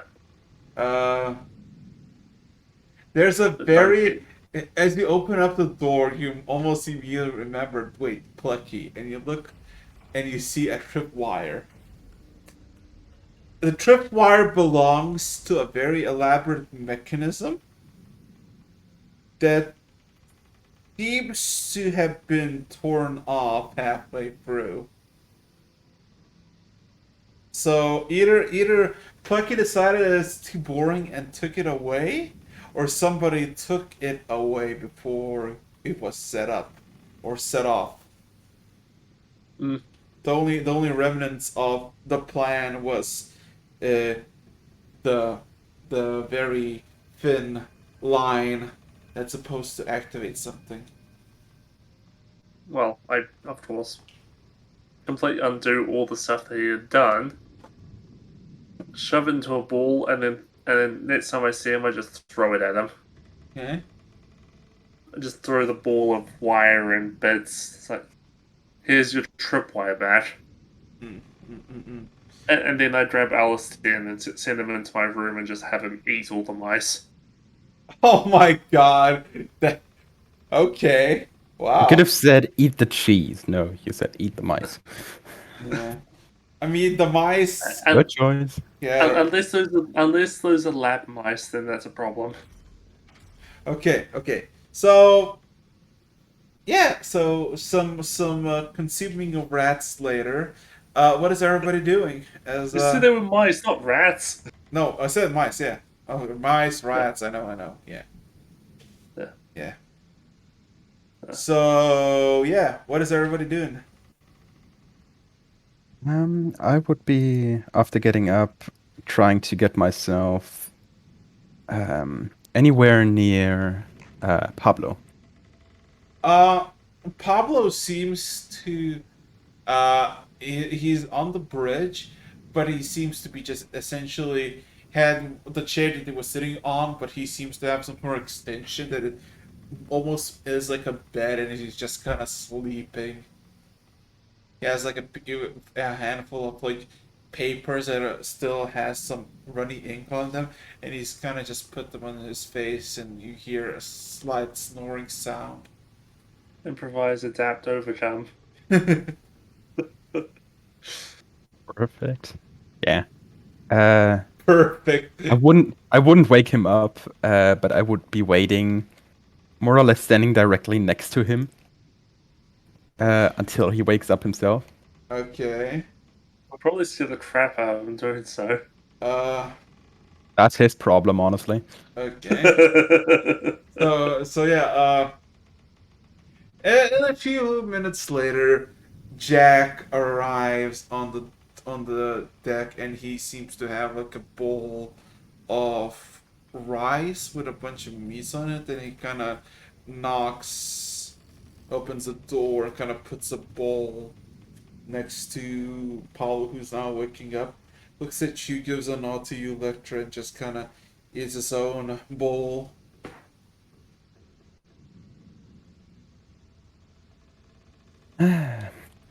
Once you're finished with that, I have something I would like to ask. Honestly, both of you, if Jack is still there. Yeah, he's on the bridge.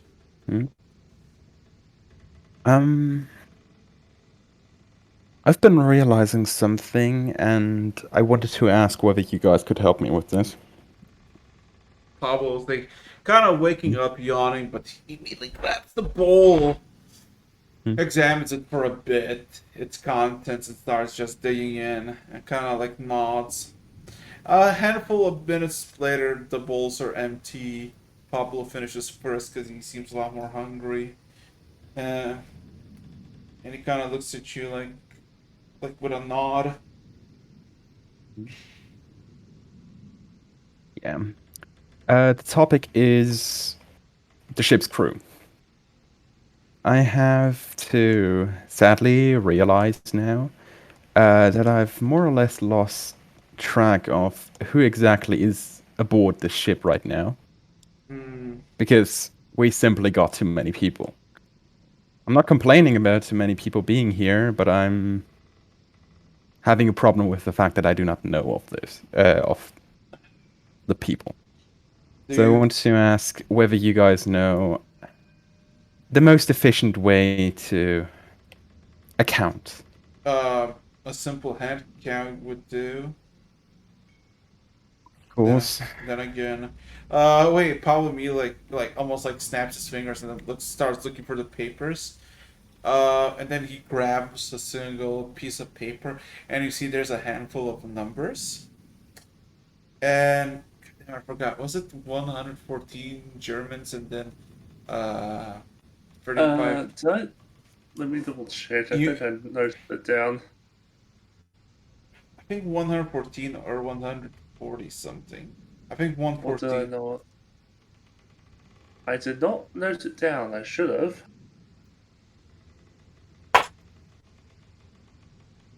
Unless it's on 5. Okay. I don't think I actually wrote anything down. Oh, yeah. Oh, wait, no, I did. Okay. Well, oh, no, wait, that's the military surplus stuff. That's the stuff we got, not the people. So if I remember correctly, 114 Germans, 28 Soviets who came out of the rubble, 5 of Soviet High Command. I think about 60 Newton Kirky. No, 1, 2, 35 Newton Kirkians, 4 elves, and then everybody that you note of, like from Zan to Gable to Svita to The old group. Minus Rog, of course. minus Rock. And Minus- Omnius, and so on and so on. Yeah. Well, of course. Thank you. I've been convinced to try to get a bit more order into the system, and, well, you can get order if you don't know who you're working with. Maybe it's a bit of paranoia, honestly. Just not knowing what's happening. Still. Thank you. I will leave you to whatever your group is currently up to. Are you talking to both of them or just Pablo? Yeah. Both of them. He kind of nod. They kind of both just kind of look at each other. Pablo just kind of nods. Jack sees if there's anything at the bottom of his bowl. Sighs with disappointment that there is none. Oh, wait. Jack just kind of stims. Where are we going? Do we stay? Do we... For at least the next day, I would like to stay. I have a bit of unfinished business aboard, on the island. Understood. Understood. The decision on where we go will be made tomorrow. For now, rest and get accustomed with the new controls. I'm sure it's a bit of a change. Looking at whatever is left of the open wiring and so on. Most of it is actually like there's like a corner that is just like 4 feet of wires. Yeah, And with just a big sign on it, don't touch this. Kinda, yeah. Occasionally just hear Just see a few sparks flying off. it. Yeah. Eventually. Sorry, I was just looking through something. Found something a little bit funny. Still. 100% dice roller. This is actually from the monster menu book. Anyway, About putting monsters in D&D. that's a conversation for later. That's also quite interesting. Anyway, yeah, I'll leave you to it. And in that sense, well, see you later. So what? Are you splitting off again, or are you going with Ken and Rabbit? I told you I have a full plan for the day. I expected this to be a single session. Oh God. Nah. Anyway, I'm completely fine with adapting. Honestly, I've just seen the breakfast of these two guys, so I assume that the rest of the crew is also, Yeah. well, I really having hope some form of morning routine. Yeah. I really hope I managed to give the dwarf a hangover, something that I've never experienced before. Sadly, Revan, I need to disappoint you. Zan Fire. is pretty alright. He's doing fine. He's limber. He's cheerful. He's drinking at 8 a.m. in the morning. Starts the morning with the The beer. usual. Yeah, the Irish breakfast. Anyway. Yeah. Yeah. So yeah, That's Ken, Revan, what are you gonna do? Because Lecta has his own little devices. Sorry about that. Yeah. It's understandable. Okay. We're in one of the largest cities, probably the largest city at this point since Norn exploded.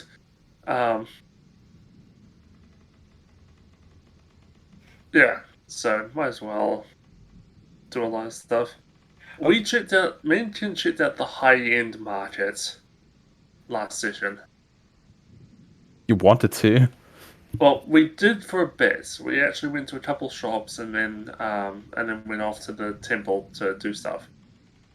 I want to check out the low-end market to see what kind of of course, better prices, but also probably a lot more stuff. Okay. So, But I don't know what anyone else wants to do. okay, whatever you're doing, Ken, Lena wants to tag along Oh dear. and lecture. For you, Svita wants to tag along. Oh no, it's a double date. Actually, I'll accept that. he was not. He was not taking a no for an answer. Lecture, good choice. Yeah. So, assuming everybody's splitting off, two-way, three-way, or you just lecture's doing his own stuff. All Phrasing. calm down. Honestly, it depends on Ken's answer now. Ken, my boy, what is your Well, answer? she's going. Well, she. Lena just wants to tag along, right? Mm-hmm. Do any of you want me? Lecter, I assume you're doing your thing. You were talking about getting into the monastery yesterday evening. I would definitely be asking you about, like, the shop where you got that. Oh, it's exactly where Revan is going. The higher end shops. No. I'm not heading to the higher end shops. I'm heading to the lower end. Oh. It's the higher end shops. I can take you along if you want. I mean, if it's not too much of a bother for you, that would be absolutely all. amazing. I have a bit of business in the monastery, but I'm afraid I won't get in. So, yeah, it's gonna be fun. But seeing as your group has managed to get in, yeah, that should be fine. It's because we bought something from that one trader. You're saying it like money is the problem of this group. Well, no, I'm. Well, it was. It was also because we asked questions regarding divinity and all that. So, Maybe that's the key thing to get you in. Maybe. Just an idea. Well, if you lot are going to be going off on your own thing, I'll be checking out that low end market. I'll see if I can get some good deals and stuff. You guys need anything? If you find anything that is not drenched in water, well, have a look at the quality. You can find some pretty interesting stuff there. Yeah. If I find any like spell scrolls for you, I'll see if I can get them. Just to give you a reference, buying magic there, it can be hit or miss. You can get absolutely amazing things or Complete literal crap. garbage. To give you an example, I'll make sure to avoid the discount magic item places like the plague. This will Apparently, sound slightly insulting. Araxis, Oh no. how much did the Book of Lies cost?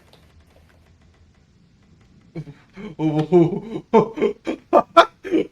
a minute. No, just asking. How much the Book of Lies costed? Yeah. 1 gold piece? So, yeah, just as a reference, you can buy a really good, or at least interesting addition to your team for a gold piece in form of literature.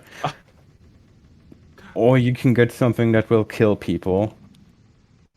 Still, have fun there. If you need anything, I'm electric. we should be capable of communicating. If it were a humanoid, at the moment it would be a bit sweaty, because all of a sudden you feel daggers at the back of your skull. Where is that coming from? Also, when I said avoid discount magic item stores, I encountered one of those in a previous campaign, and it was full of fetish content because the DM was a degenerate. Not questioning that on stream. Continuing on. Still, Someone will I'm sure question there's it on options. stream. But not us. Yeah. Just we're not degenerates most of the time. Most of the time, yeah. So, yeah. Two-way party split. I will be asking Ken to take me through the market, and Ravon, you do your thing. Sorry to hog you through this, Ken, but still, thank you. I'll go down to the ground with you guys via your teleportation thing. Oh, who said anything about teleport? Are you just gonna jump off the side? As you watch Lecter as he literally just walks off the edge of the ship. Okay. I can't do this. I have enough spell slots for this. Yeah. I will be teleporting anybody who wishes to follow along. Yeah. To the shoreline. You got Vira, you got I guess Lena, and you got Ken. Yes. And me because I'm Yeah. because I'm teleporting with The fifth wheel. Let's go.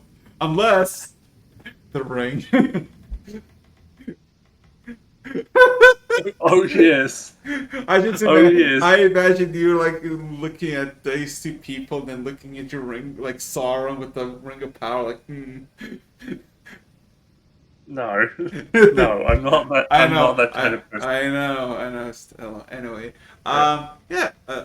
So in that regard, 1 teleportation per later, you are on the shores, still moist and wet because of the things that happened just a few a day or so ago. So what would you like to do? Are you just gonna split immediately, or are you gonna? I think we would be walking together for a bit. And then just, yeah, check how it continues from there. Okay, so in that regard, then, Revan, where are you going Yes. exactly?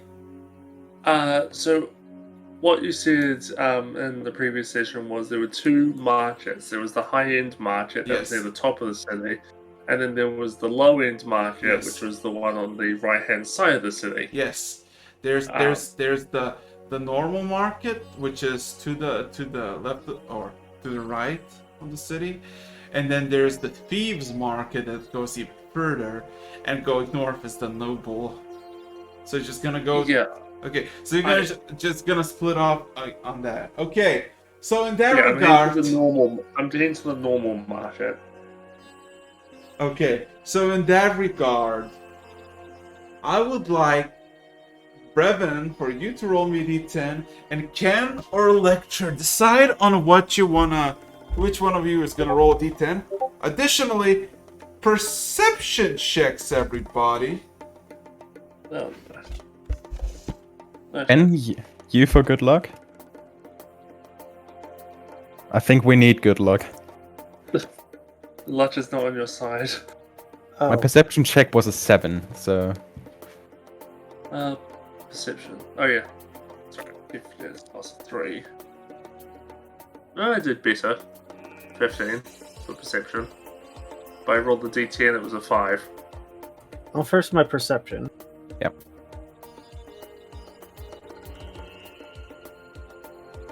Oh god. And before I somehow walked into my previous surface. Lecter, you hear buzzing.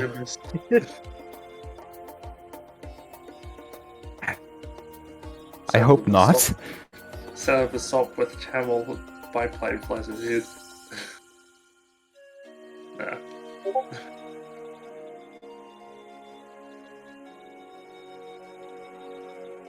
It'd be funny if I just turn the corner and there's all my previous searches before the characters from my previous Partners. from before I became an adventurer. I used to not be an adventurer like you. Yeah. Then I took an arrow to the knee and I became an adventurer like you. Yeah. Who knows? Who knows? Yeah, for some reason that arrow was tipped with a poison that made me absurdly powerful with magic, so I'm now a sorcerer. Ah, divine poison. So, what are we missing? Nothing. Wait for Arax to say something. If he's been talking, he's been muted this whole time then.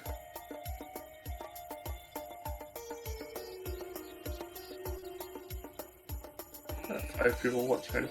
And it's probably including us as well. Good water, good shit. Let's see. Let's see. Oh god.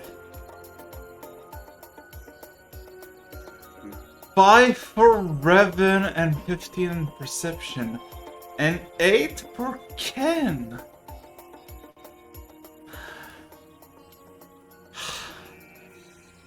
Ah. Oh god. Okay. I don't like it when the DM laughs like that. It's always foreboding. Likely. Okay. Revan, my boy. Yes. You're being just, to yourself, wandering towards eastwards, seeing that people are rebuilding. Some homes seem to have been kind of like repaired to their previous things. Most of the streets have been kind of dry. Well, not at least overflowing with water, so that's progress. But overall, repairs are being made. Occasionally get a glance or two, but more like just out of caution, seeing that you just don't stumble upon someone. And once, they see you, they just kind of either scoot away from you or just kind of mind their own business and don't even interact with you. And for you, it's relatively fine. Ken, though. Oh dear. Ken! Making your way, it's almost the same passage towards the north, towards the Noble Market. And, well, you see Lena occasionally glances around and seems like kind of interested in what she's seeing. With the almost blankly stares at Lecter as she walks behind him. Additionally, you have this sneaking suspicion that somebody is watching you. Like, in your peripheral vision, you feel like somebody's looking at you. You look around, there's nothing.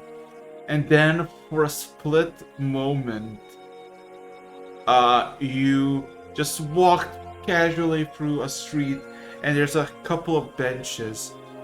And as soon as you walk past the benches, you most with a reflex turn around, and you see a human just kind of glaring at you, and he tries to like look away, as in like he's not looking at you, but he failed on his bluff. So Ken noticed that, right? Yes, Ken basically saw someone is watching them, and he has like almost like a natural instinct of like, as soon as they walk by, turn around and look at the person. And he caught someone. And the man is like maybe mid-30s, well-shaven, messy hair. Has this very unique cloak. You recollect, Lecter, you've seen this cloak before. In the crash site of Forge Night. In the carriage where Revan was basically pulled out. The mangled corpses had the same Oh dress dear. code. Wait a second. The man just Oh, kind of fuck yeah. the, Fuck yeah. the man just kind of looks away and it's like, I'm sorry to stare at you. It's interesting thing on your back you have is all, and he kind of looks away, almost like apologetic. Mm-hmm. Yeah. Weird people around town. Noticed the same thing yesterday.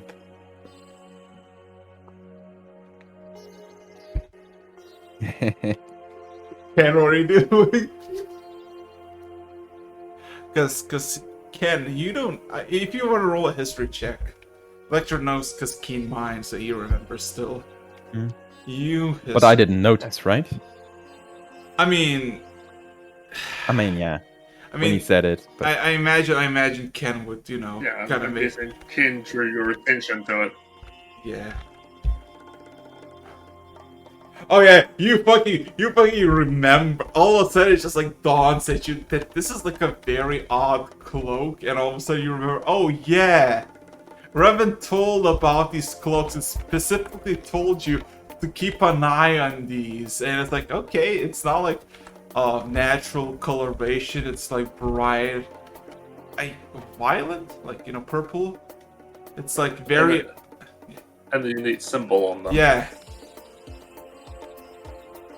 And in the back, you see a symbol. Again, was it the eye or was it something else? Yeah, but essentially, yeah. I think it was. I think we said it was like an eye with wings coming off. Yes. I forgot. Was it just an eye or eye with the wings? But yeah, basically at the back of it, where lower spine is, there's a massive symbol of it because you see him hunched over. And he kind of looks away, and he tries to act like he apologizes for staring. Lecter just tilts his head, but doesn't say anything yet. Since Ken initiated this, I would expect him to make the first reaction to this. If he wishes to. No, they're gonna give you a nudge. He's like, "Ugh." Just give you a side eye. He's just like just keep going, but keep an eye. Just a slight nod.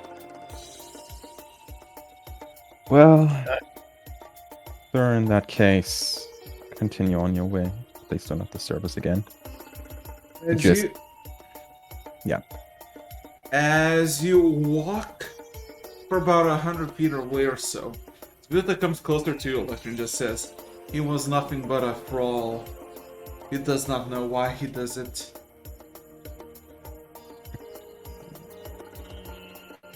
Useful having someone on your team who can read minds. Mhm.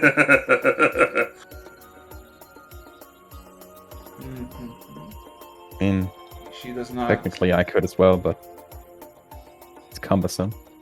And I feel like I'm going to encounter them as well. Okay. But besides that, nothing of like immediate danger or threat.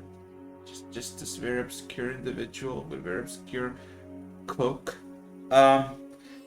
Again, D10s and a perception check. My good people. Did I roll the next one? Well, we will have to roll them, I think. Well, Revan needs to roll his own because he's put. Oh yeah, Yeah. I rolled a 2, Oh, and then perception, and you said perception, so 18.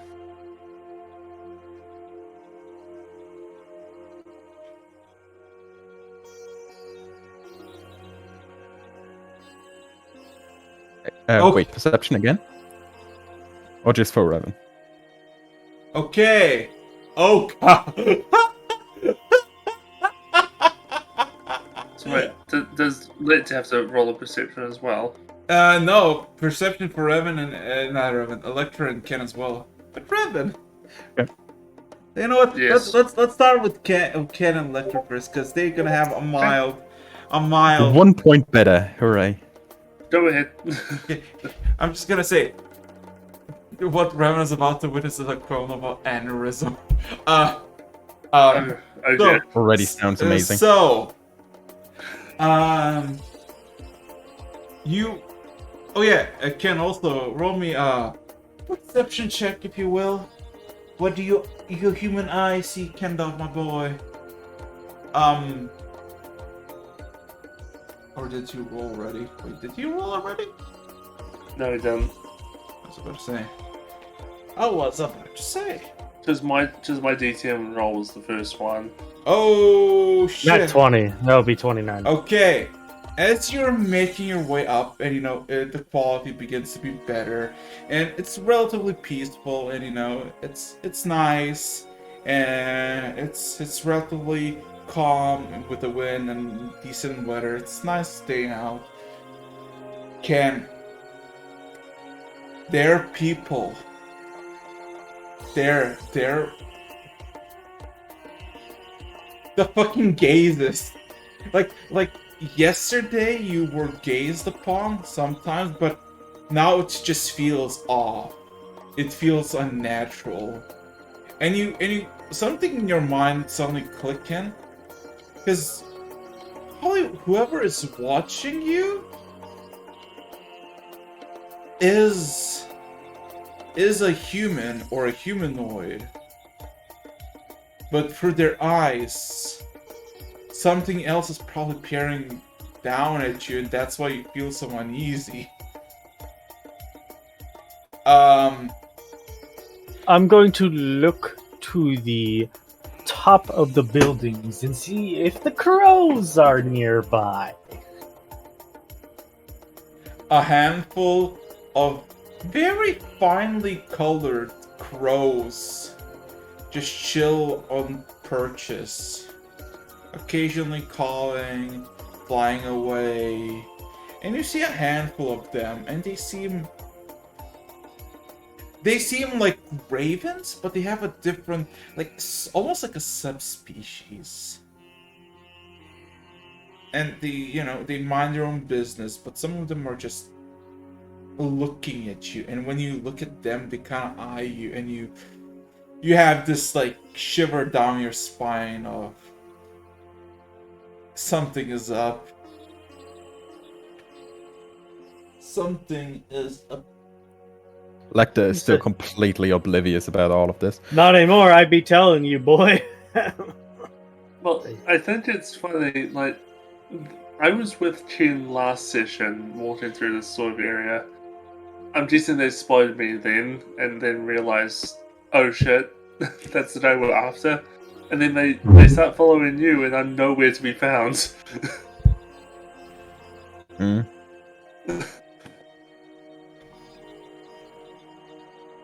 Yeah, that makes it a lot more annoying. Still, Not for them.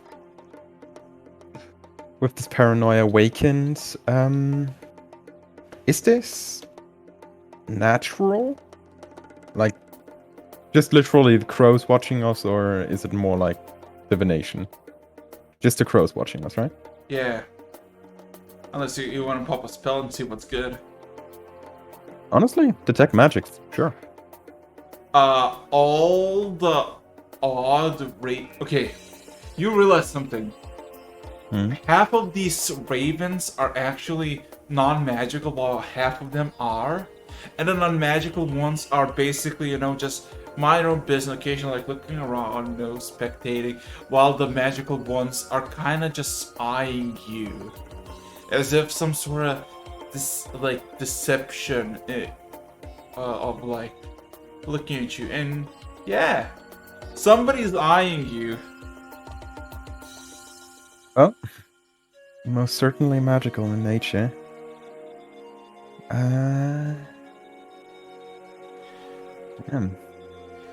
Okay. Not too sure. Actually, wait a second. So you can dispel magic on those crows. I could. I'm actually interested in something else. Elder proof is actually familiars. Huh?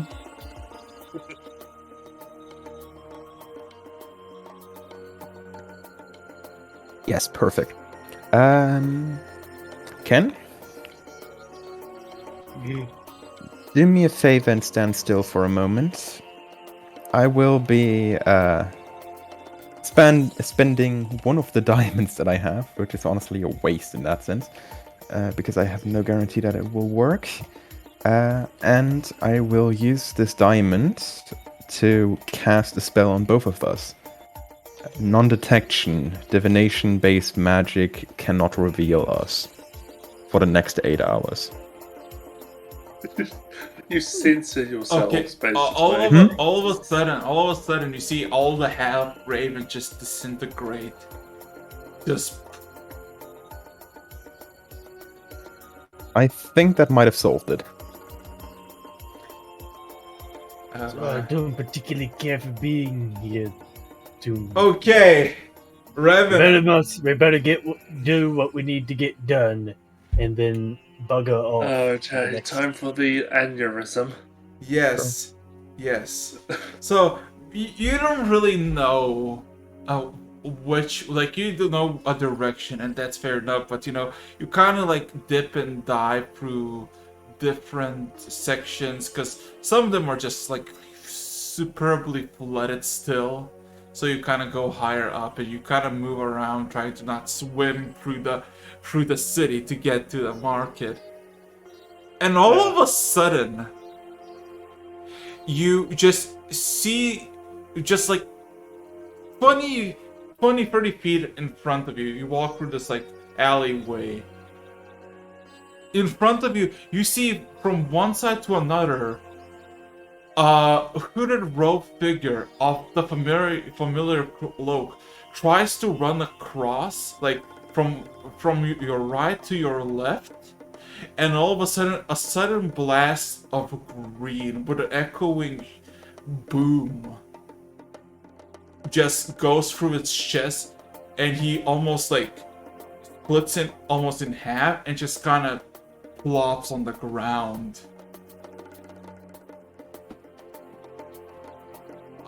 See, so I recognize the robes. Yes.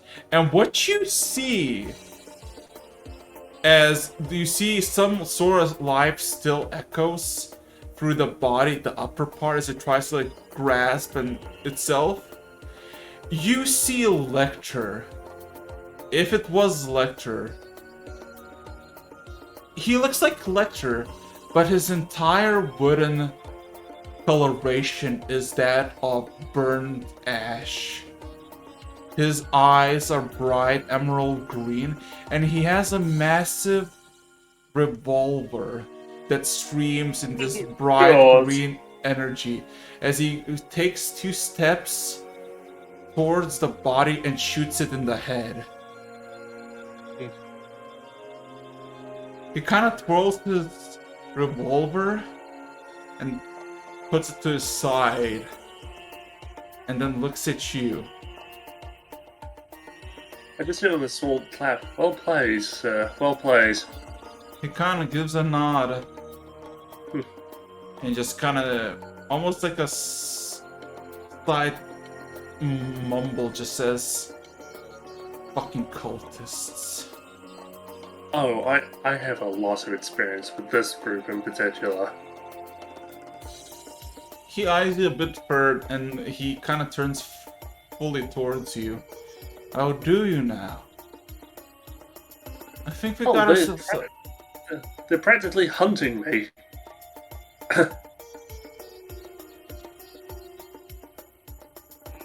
How to get yourself on a list really easily.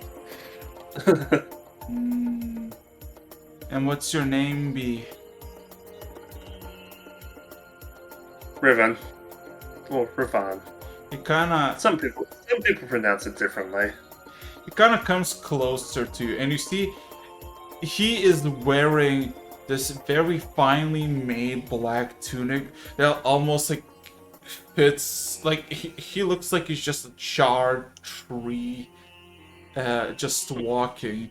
You see he has these gloves that at the very edge glow slightly greenish, and he has this black metal revolver that has the tip glowing green, and there's still plumes of green smoke coming out.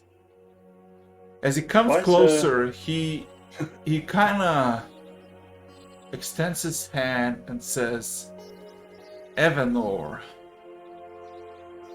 Evanor. Wait a minute, let me write this down.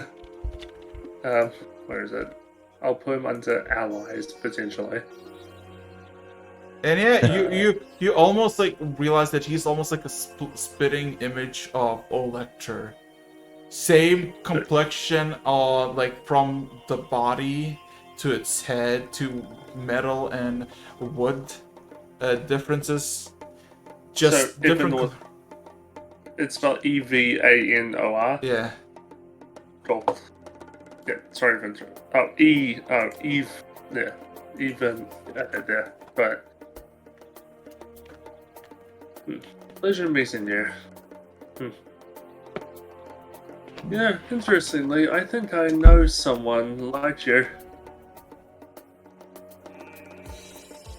He kind of eyes you a bit, takes slightly a step back. Continue. Don't worry. Well, he's actually one of my good friends right now. Does your He's a friend, wizard. Does your friend have a name? Lecter.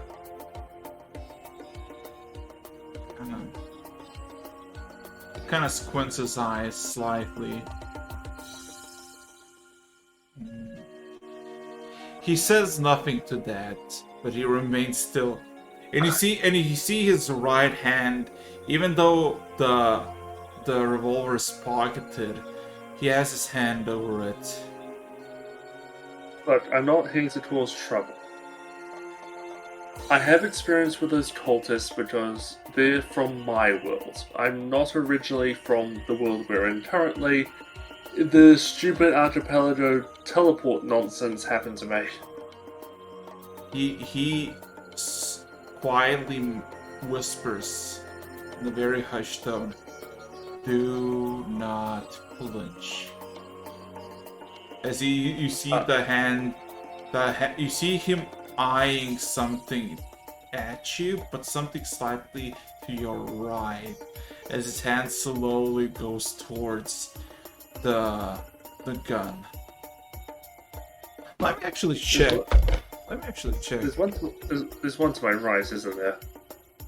Oh shit. Did you say that out loud? No, I say it quietly. Shut the fuck up. Would be the adequate response. Okay, I don't say that then. Yeah.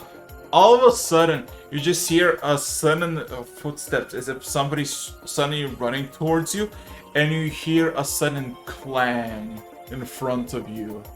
For a split second, somewhere to your right side, almost like few inches from your actual ribcage, a single greenish projectile just whizzes past and gives like slightly a shock wave. And all of a sudden, you hear someone almost like a scream, but gurgling more than screaming, as you turn around and see a Goliath with a large blade about a good 8 feet away from you, now dropping the blade and having his hand over the side of his chest as he starts to cough up blood. He has the cloak as well. They're expanding the horizons. No, originally they were just humans. The archipelago brings all kinds of insects to this place. Considering we saw that whole tower filled with vampires show up and then collapse, I agree with you on that. Now, You were not the people who collapsed it, were you? no, that was the people who collapsed it were like fish people. Oh, I know exactly. I know exactly who collapsed it. I was just curious. No, we avoided that place easy. Like we saw it arrive and then we just went around it. As you see, the Goliath is kind of clutching his chest, like breathing heavily. The Warforge approaches you, Revan, and then kind of looks at you, eyes you for a bit. You saw me how I do my work. Show me how you do yours. And kind of eyes the Goliath, who's like against the wall. His eyes looking at you. He is gritting his teeth. I pull out the will of the Drove treachery sword and put it right through his throat. The Goliath's throat. Yeah. Without any resistance, he goes through and he collapses, and not even a murmur can be heard. The Warforged just looks at your handiwork and just utters a single phrase. Here's the other detail. It disintegrates them, remember? Yes. If they die. Yes. Yes. He just kind of looks at it and just goes, nice. You learn to be efficient when you've been on the road for as long as I have. Now, if there's more coming, I might as well get prepared, and then I'd pull out my mask, put it on, hood up, ready to fight more cultists. I like being anonymous at times, but where barely anyone knows me, I can have my mask off. But with these guys around, time to get serious. Well, if they know you, I'll stick around you. I can use some bait. I could use some That's a way to backup. say it. Yeah. You're efficient, I'm efficient.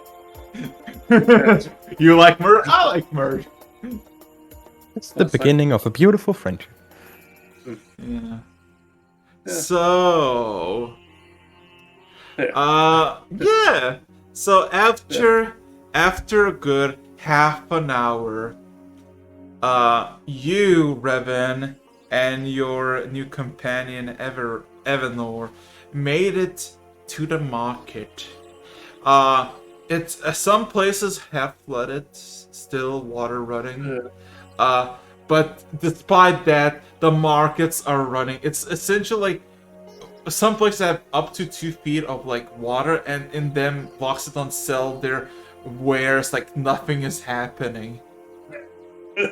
Exactly Yeah. the opposite, in fact. They sell wares that would be useful right now, like fucking buckets. Yeah, sponges and sandbags and I mean, Yeah. sure, why not? and the ones that are out of the water are selling the normal stuff. Yeah.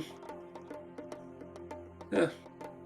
So, are you here to ditty, like, were you here to the market as well? No, I'm here to kill anyone really. Hmm. I was gonna kill someone at the tower, but then the tower fell. Oh, so you're a bounty hunter / assassin? More of the former. A latter is more of a passion. I'm in that same boat. Originally a bounty hunter and assassin. Now I'm just somehow the leader of a religion that was spawned because they accidentally thought I was a god. It's weird. You know that this guy's hunting cultists, right?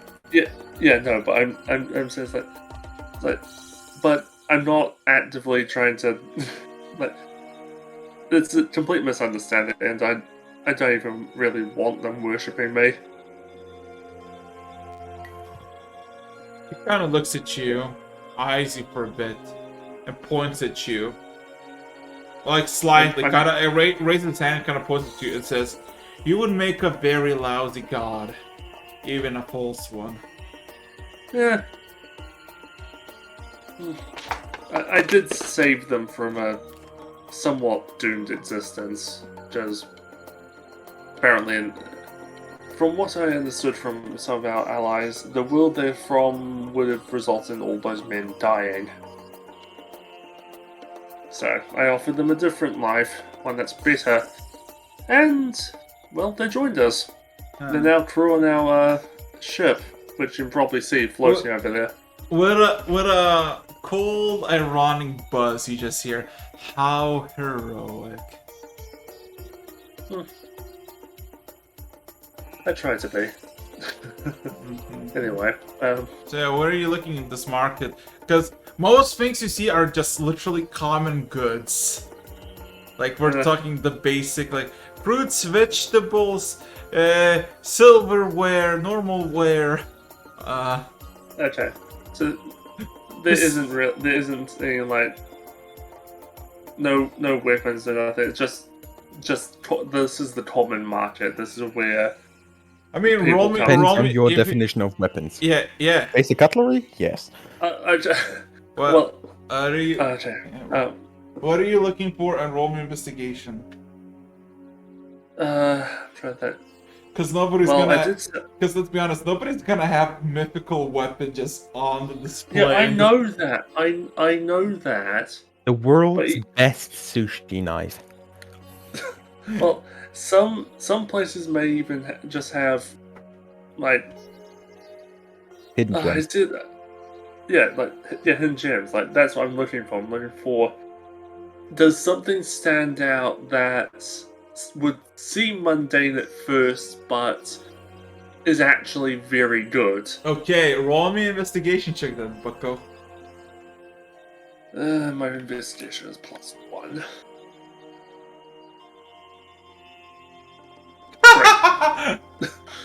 No, I didn't see anything.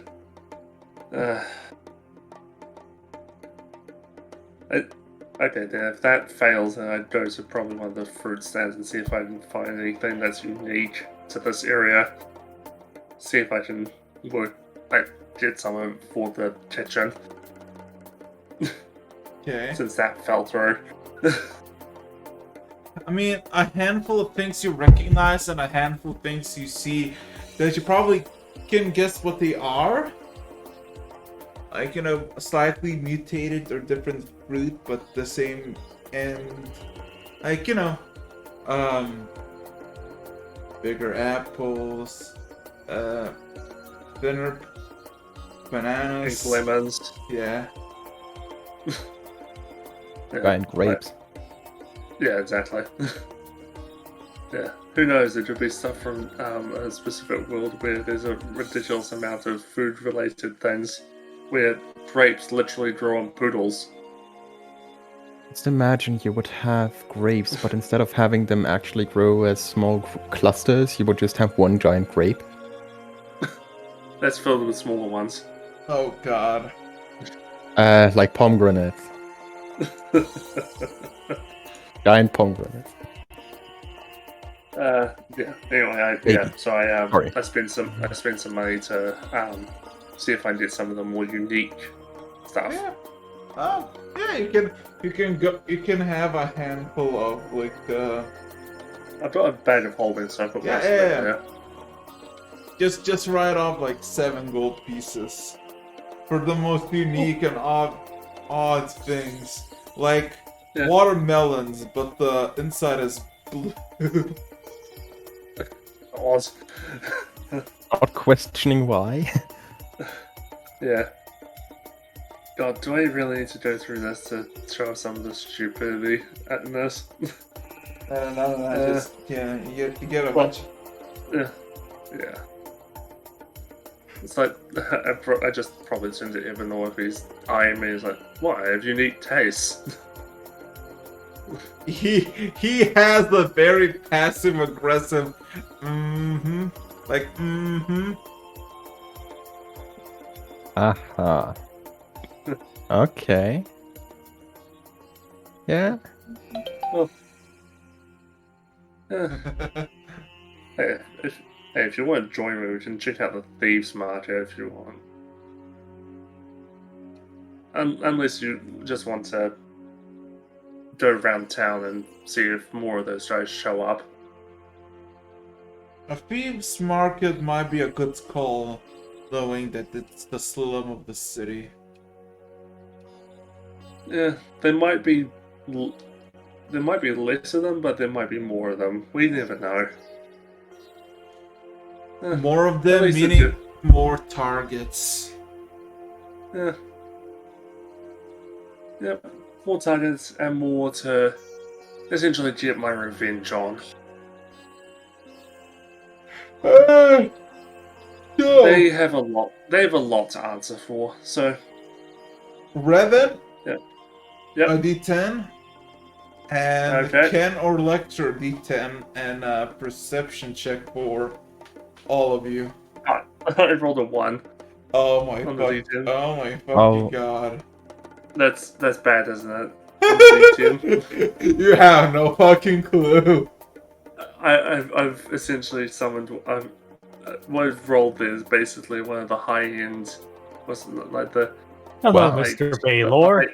the high tier cultist guys that Ken, I actually have Ken. on my list to kill. Ken. What?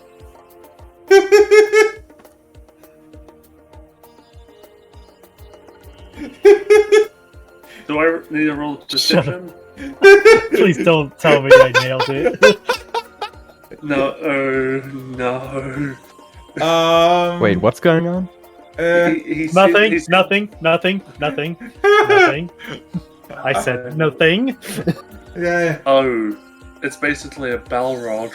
Shut up! Just a slightly cut I told you off. to. I said nothing. Oh god. Okay. So. You fucking wish. Anyway, D10, D6. Okay. So. Ken. Lecter. You feel this presence, and you see Ken that Lena's looking around as well.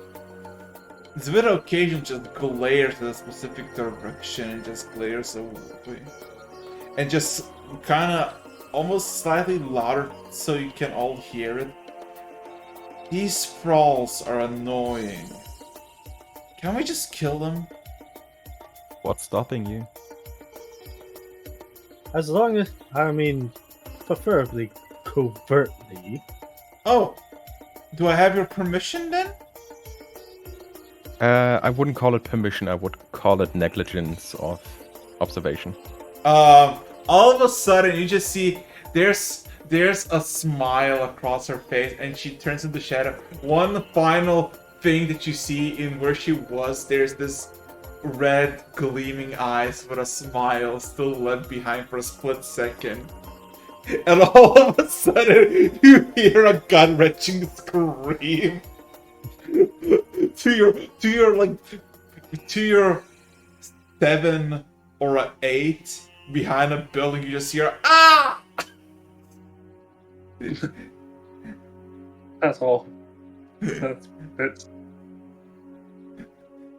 The cutting off of your mic made it better. Yeah. I know that's how Zilla works. So you can scream, but you won't make it to your second verse. There's a really nice German saying in that sense. It translates to, if I don't know, I don't need to worry. Yes. And, well, how to describe the current situation. Yeah. So every few good 20 seconds, you just hear outside of scream. Or a muffled sound. Oh, there's going to be a full fucking investigation about a fucking genocide of bandits tomorrow. I don't know anything. Yeah, well, there's just a bunch of dead cultists in a pile. Burned on a stake. Or in various ways. Maybe. Maybe. Not my cup of tea. Uh, This was Yeah. honestly an incredibly chaotic decision, but still, it's not my cup of tea. So, as for Revan, my boy, and yeah. you're walking. Oh, wait, did you roll up perception? No, I did not. You didn't tell me to. You're rolling perception. Yeah, I forgot because kind of. 14. Okay.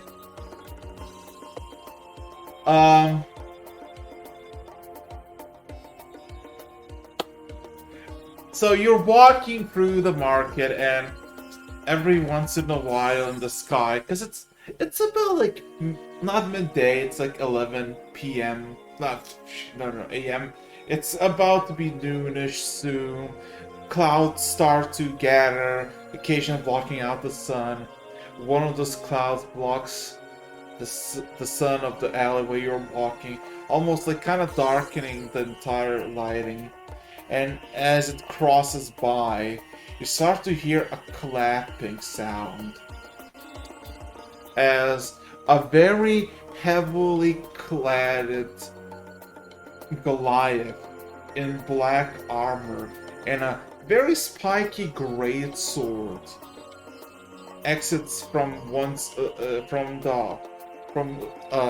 passageway and kind of confronts you 20 feet in front of you. You see the black armor has the sigil of the eye with wings at its center. As you glance around, you see two more of them behind you, just kind of blocking the path. You have one 20 feet in front of you and two 10 feet behind you, as the one who claps in front of you says, Well, we got a bit of troublemakers here. Any explanation? Any reason? Or would you rather we do this the fun way, as he kind of drags the long sword through the clay buildings and kind of just ruptures the wall and swings a wide arc? Brevin, what's your response? I don't know what you mean. I think you may have mistaken us for someone else.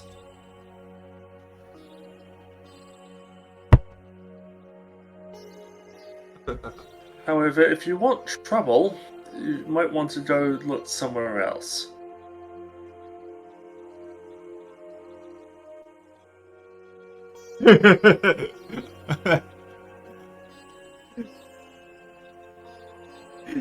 You see the hand to Evanor is closing in on the gun. As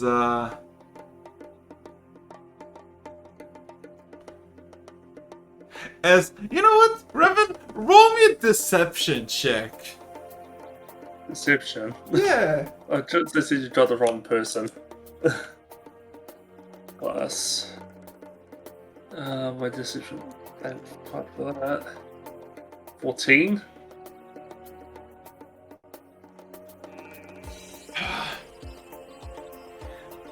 There's a chuckle coming from the Goliath in front of you. Do you think we are born yesterday? The Rock will pay handsomely for your head. I would like you to roll initiative. Okay. Okay, oh god. 17. Oh, hell yeah, let's go. So, Okay. Luckily, that is a 60-foot range. just a second.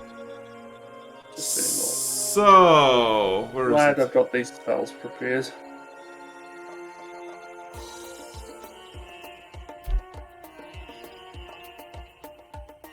Where is it? A second.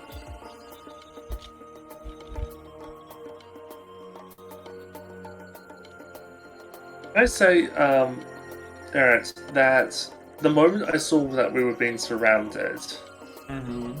I manifested my echo, but not nearby. Well, not in visual range of these guys. Uh-huh. Like, can I say I manifested my echo? Say, either 30. Like, how high are the rooftops? Around here? Like, we're in an alleyway, right? Yes, but sadly no, because you usually tend to say that before. So! Sorry. Okay. Alrighty. So, 20 feet in front of you stands one with a great sword, a Goliath. Two behind you, 10 feet away from you, both orcs, both massive great swords, with barbed wire cords surrounding their great axes, black-cladded armor, and the sigil on its chest.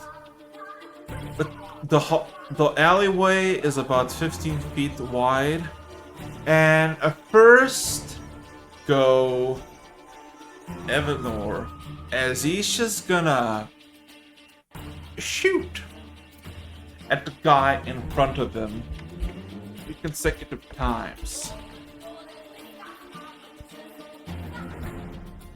To hit. Ooh. 2 hits. Let's see.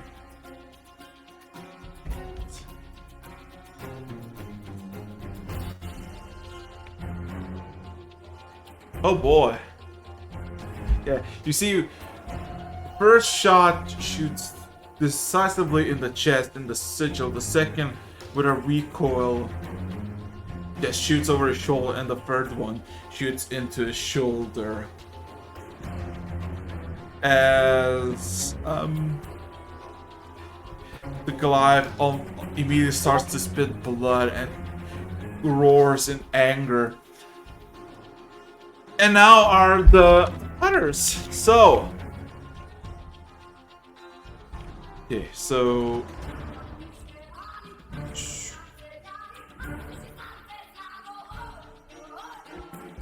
this is gonna be for my boy, because one of the orcs attacks you, one of the orcs attacks Evanor, and the Goliath attacks Evanor because he got shot by him. Okay. Let's see. So.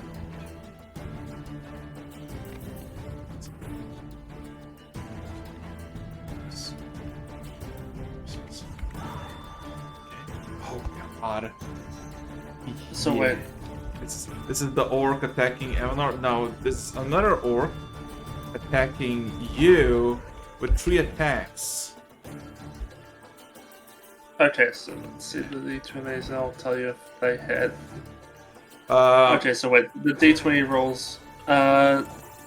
No. None of them hit. None of them hit. Yeah. So the orc that swings at you, you just kind of dodge him as he like tries to like. Just casually step into the side. Mm-hmm. Where did you learn to fight? You really suck at this. And now goes for the Goliath, who's gonna hit 2 times at the Warforged. Okay, let's see. Oh god, 2 of them hit. Okay. Let's see. Oh god, okay. Yeah. Oh god. Oh no. You see chunks of Evanor's wood just start to chip out and just spread across just kind of the alleyway. And then one more hit towards you. Give me a second. Okay, this Yeah. miss. Oh, natural 20. Oh my god. Bugger. Yeah. Plus, yeah, no, that definitely hits. Yeah, so let's see. Yeah, 32 hits. Plus 12. Okay. Please roll minimal damage. Well. 62 non-magical slashing. Okay, well, not live so good. Revan, you're up. You got 2 orcs and 1 Goliath. Goliath looks heavily penetrated by 2 shots that he took. Okay, well. Considering that 1 orc failed to hit me all 3 times, I'm just going to cast Harm at the Goliath. He now has to make a Constitution saving throw. Con save of how much? 16. Ooh. Please fail. Yep. How much damage does it take?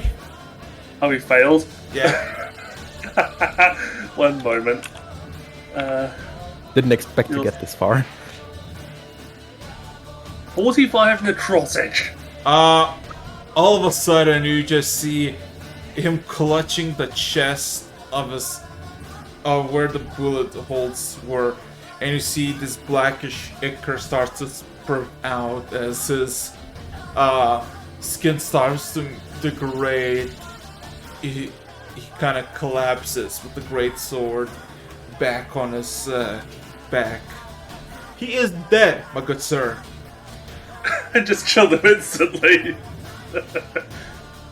Now, I advise you two to surrender, considering I just killed your boss in 1 move. Roll me intimidation.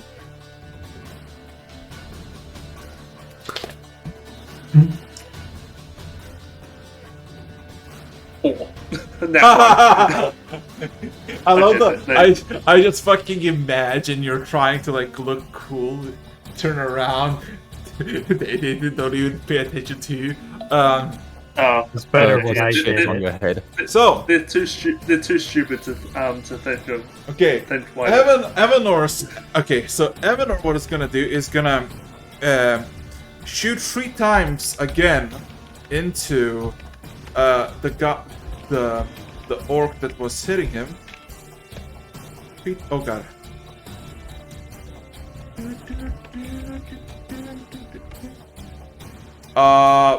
Only 2 of them actually hit. Okay. 8 plus 42. Okay.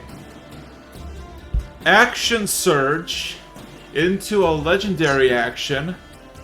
As he all of a sudden just he empties his revolver, all the cartridges fall out, and he gets a new one, and all of a sudden he kind of grips the gun the wrong way, and all of a sudden you see just a giant maw appear in front of the gun. Oh god. Let's see. Those two fuckers need to make a dex saving throw. Is this guy a gunslinger slash warlock? Okay, one succeeds, other fails.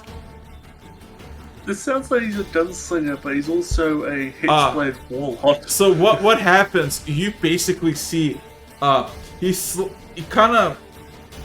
gets all the bullets in. He kind of cocks it in, pulls the trigger, and kind of sideways, like almost showing his finger guard towards them.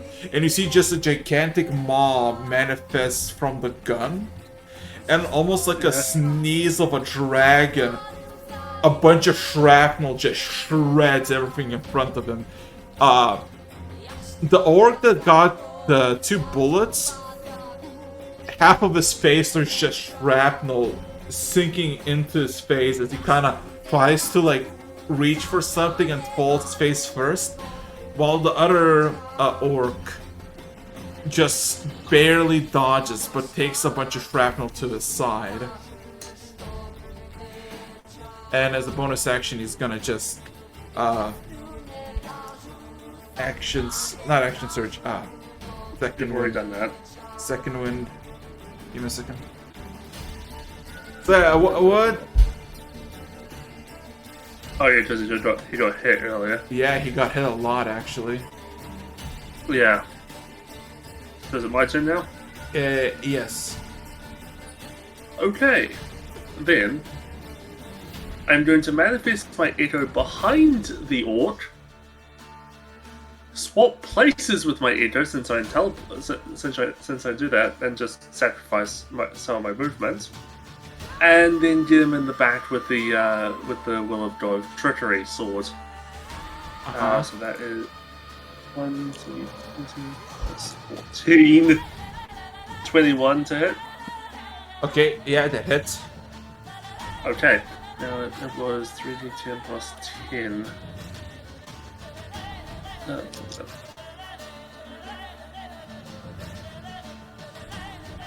26, was it radiant damage?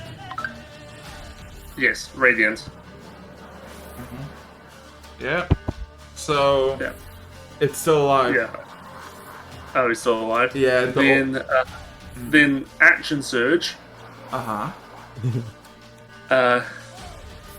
does that also give me back a bonus action? Nope. Or just Just an the action? action. Just Just the action. action. Okay, then then where is it? Where is the thing I'm looking for? Oh, then I just attack again with the same sword. What was that? Yeah, D20 plus 14. That's a hit. Another 20. I rolled the same thing. Yeah. Okay, and then I'll just. That's 29 radiance. How do you want to do this? Okay, so it's like I'm just looking at him, sword in hand. I suddenly shift instantly, and right in front of him is now the grey, translucent version of me. I just go, oh, it was nothing personal, and then just in the back, and then in the spine, and the upper back, and he's dead. Yeah, he is most definitely dead. Disintegrated. Yes. And with that, combat is over. Back into the sheet it goes, and Nothing ever happened. Yeah. Oh god. Where's the music? Where's the music? we didn't have music, but that was perfect. We did. No, there Yeah, was we no did. music. Oh, we did. Oh, I haven't muted. That's why. Sorry. I forgot I had it muted. Anyway, yeah. You see Everon just kinda Evanor, just Evanor. kinda just kinda Everon. I have too many fucking names in my head. Anyway, yeah, he kinda stands up, he kinda reloads his gun, but this time he just kinda plops out a massive chunk of seem to be just charred metal and puts a fresh cartridge into his revolver. And then when he looks around, he just kind of looks at you and says, "Damn, those fuckers are a bit more prepared." As he They're more takes, durable than the most of them. he takes a platinum chip and kind of crushes in his hand, and all of a sudden you see the entire chassis of it starts to vibrate, and everything just starts to, like, all the cracked woodwork in his, just everything on his body all of a sudden starts to rapidly mend, and in a matter of a few seconds he looks like he's back to his usual self. Yeah, because he's doing that as well, I just pump a second level cure wounds into myself.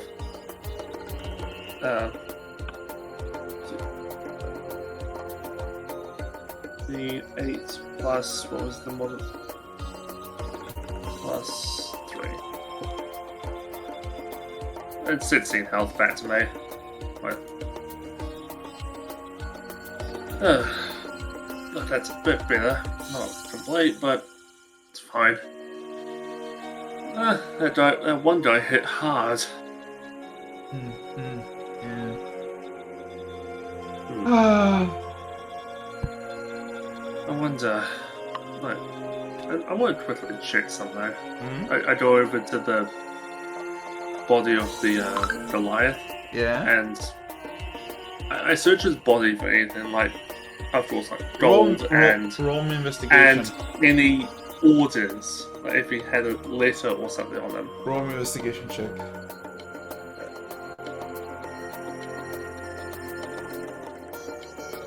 God damn it! It giveth and taketh away. Yeah, you kind of look at him and just like that harm probably slightly not disintegrate, but like rot his body, and beneath the armor you just feel like a thick sludge. I turned into ooze. Slightly. Old pork in a can. Yeah. So yeah. He kind of looks at you as you kind of try to look for any clues, and says, "So are we still going on to the market, or you have other plans now?" Might as well. These were probably the strongest guys I've seen, and we just instantly killed them. Shows how weak the rest of the congregation are. I think you're seeing this from the wrong perspective. Anyway, Yeah. they aren't weak, we are just strong. Yeah, we're just overpowered as hell. Yeah. Yeah, let's go on to that market, the thieves market.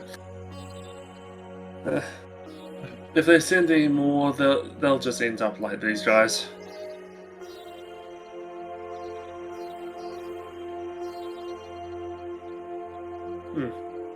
And then after I clean the gunk off my hands, I just head off. Okay. So, about at the same time, Ken, you start to see the familiar marketplace, the noble markets. It's only a few minutes away, but also it's been over 3 hours, and I think we gotta call it. It's because, it was a pretty heavy. Splitting the party always makes it really awkward to get time. But I think It for worked us, out. it worked out for you. Yeah. We spent the entire session traveling. Yeah. Meanwhile, I went to a market, got jumped by a bunch of cultists, met your brothers probably, and Evanor now was the name, right? Evanor, yeah. Another one for the goddamn family issues. There was the one at the bottom of the ocean, there's you, and then there was, and now there's the green-eyed Warforged cowboy assassin.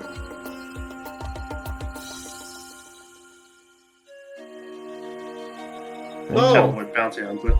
With that, you got like 15 seconds to say whatever the fuck you want before I shut it to stream down with no survivors and go. Shorter session today, Ravon focused, so be it.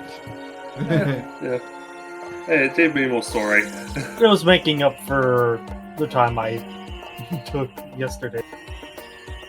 Last week.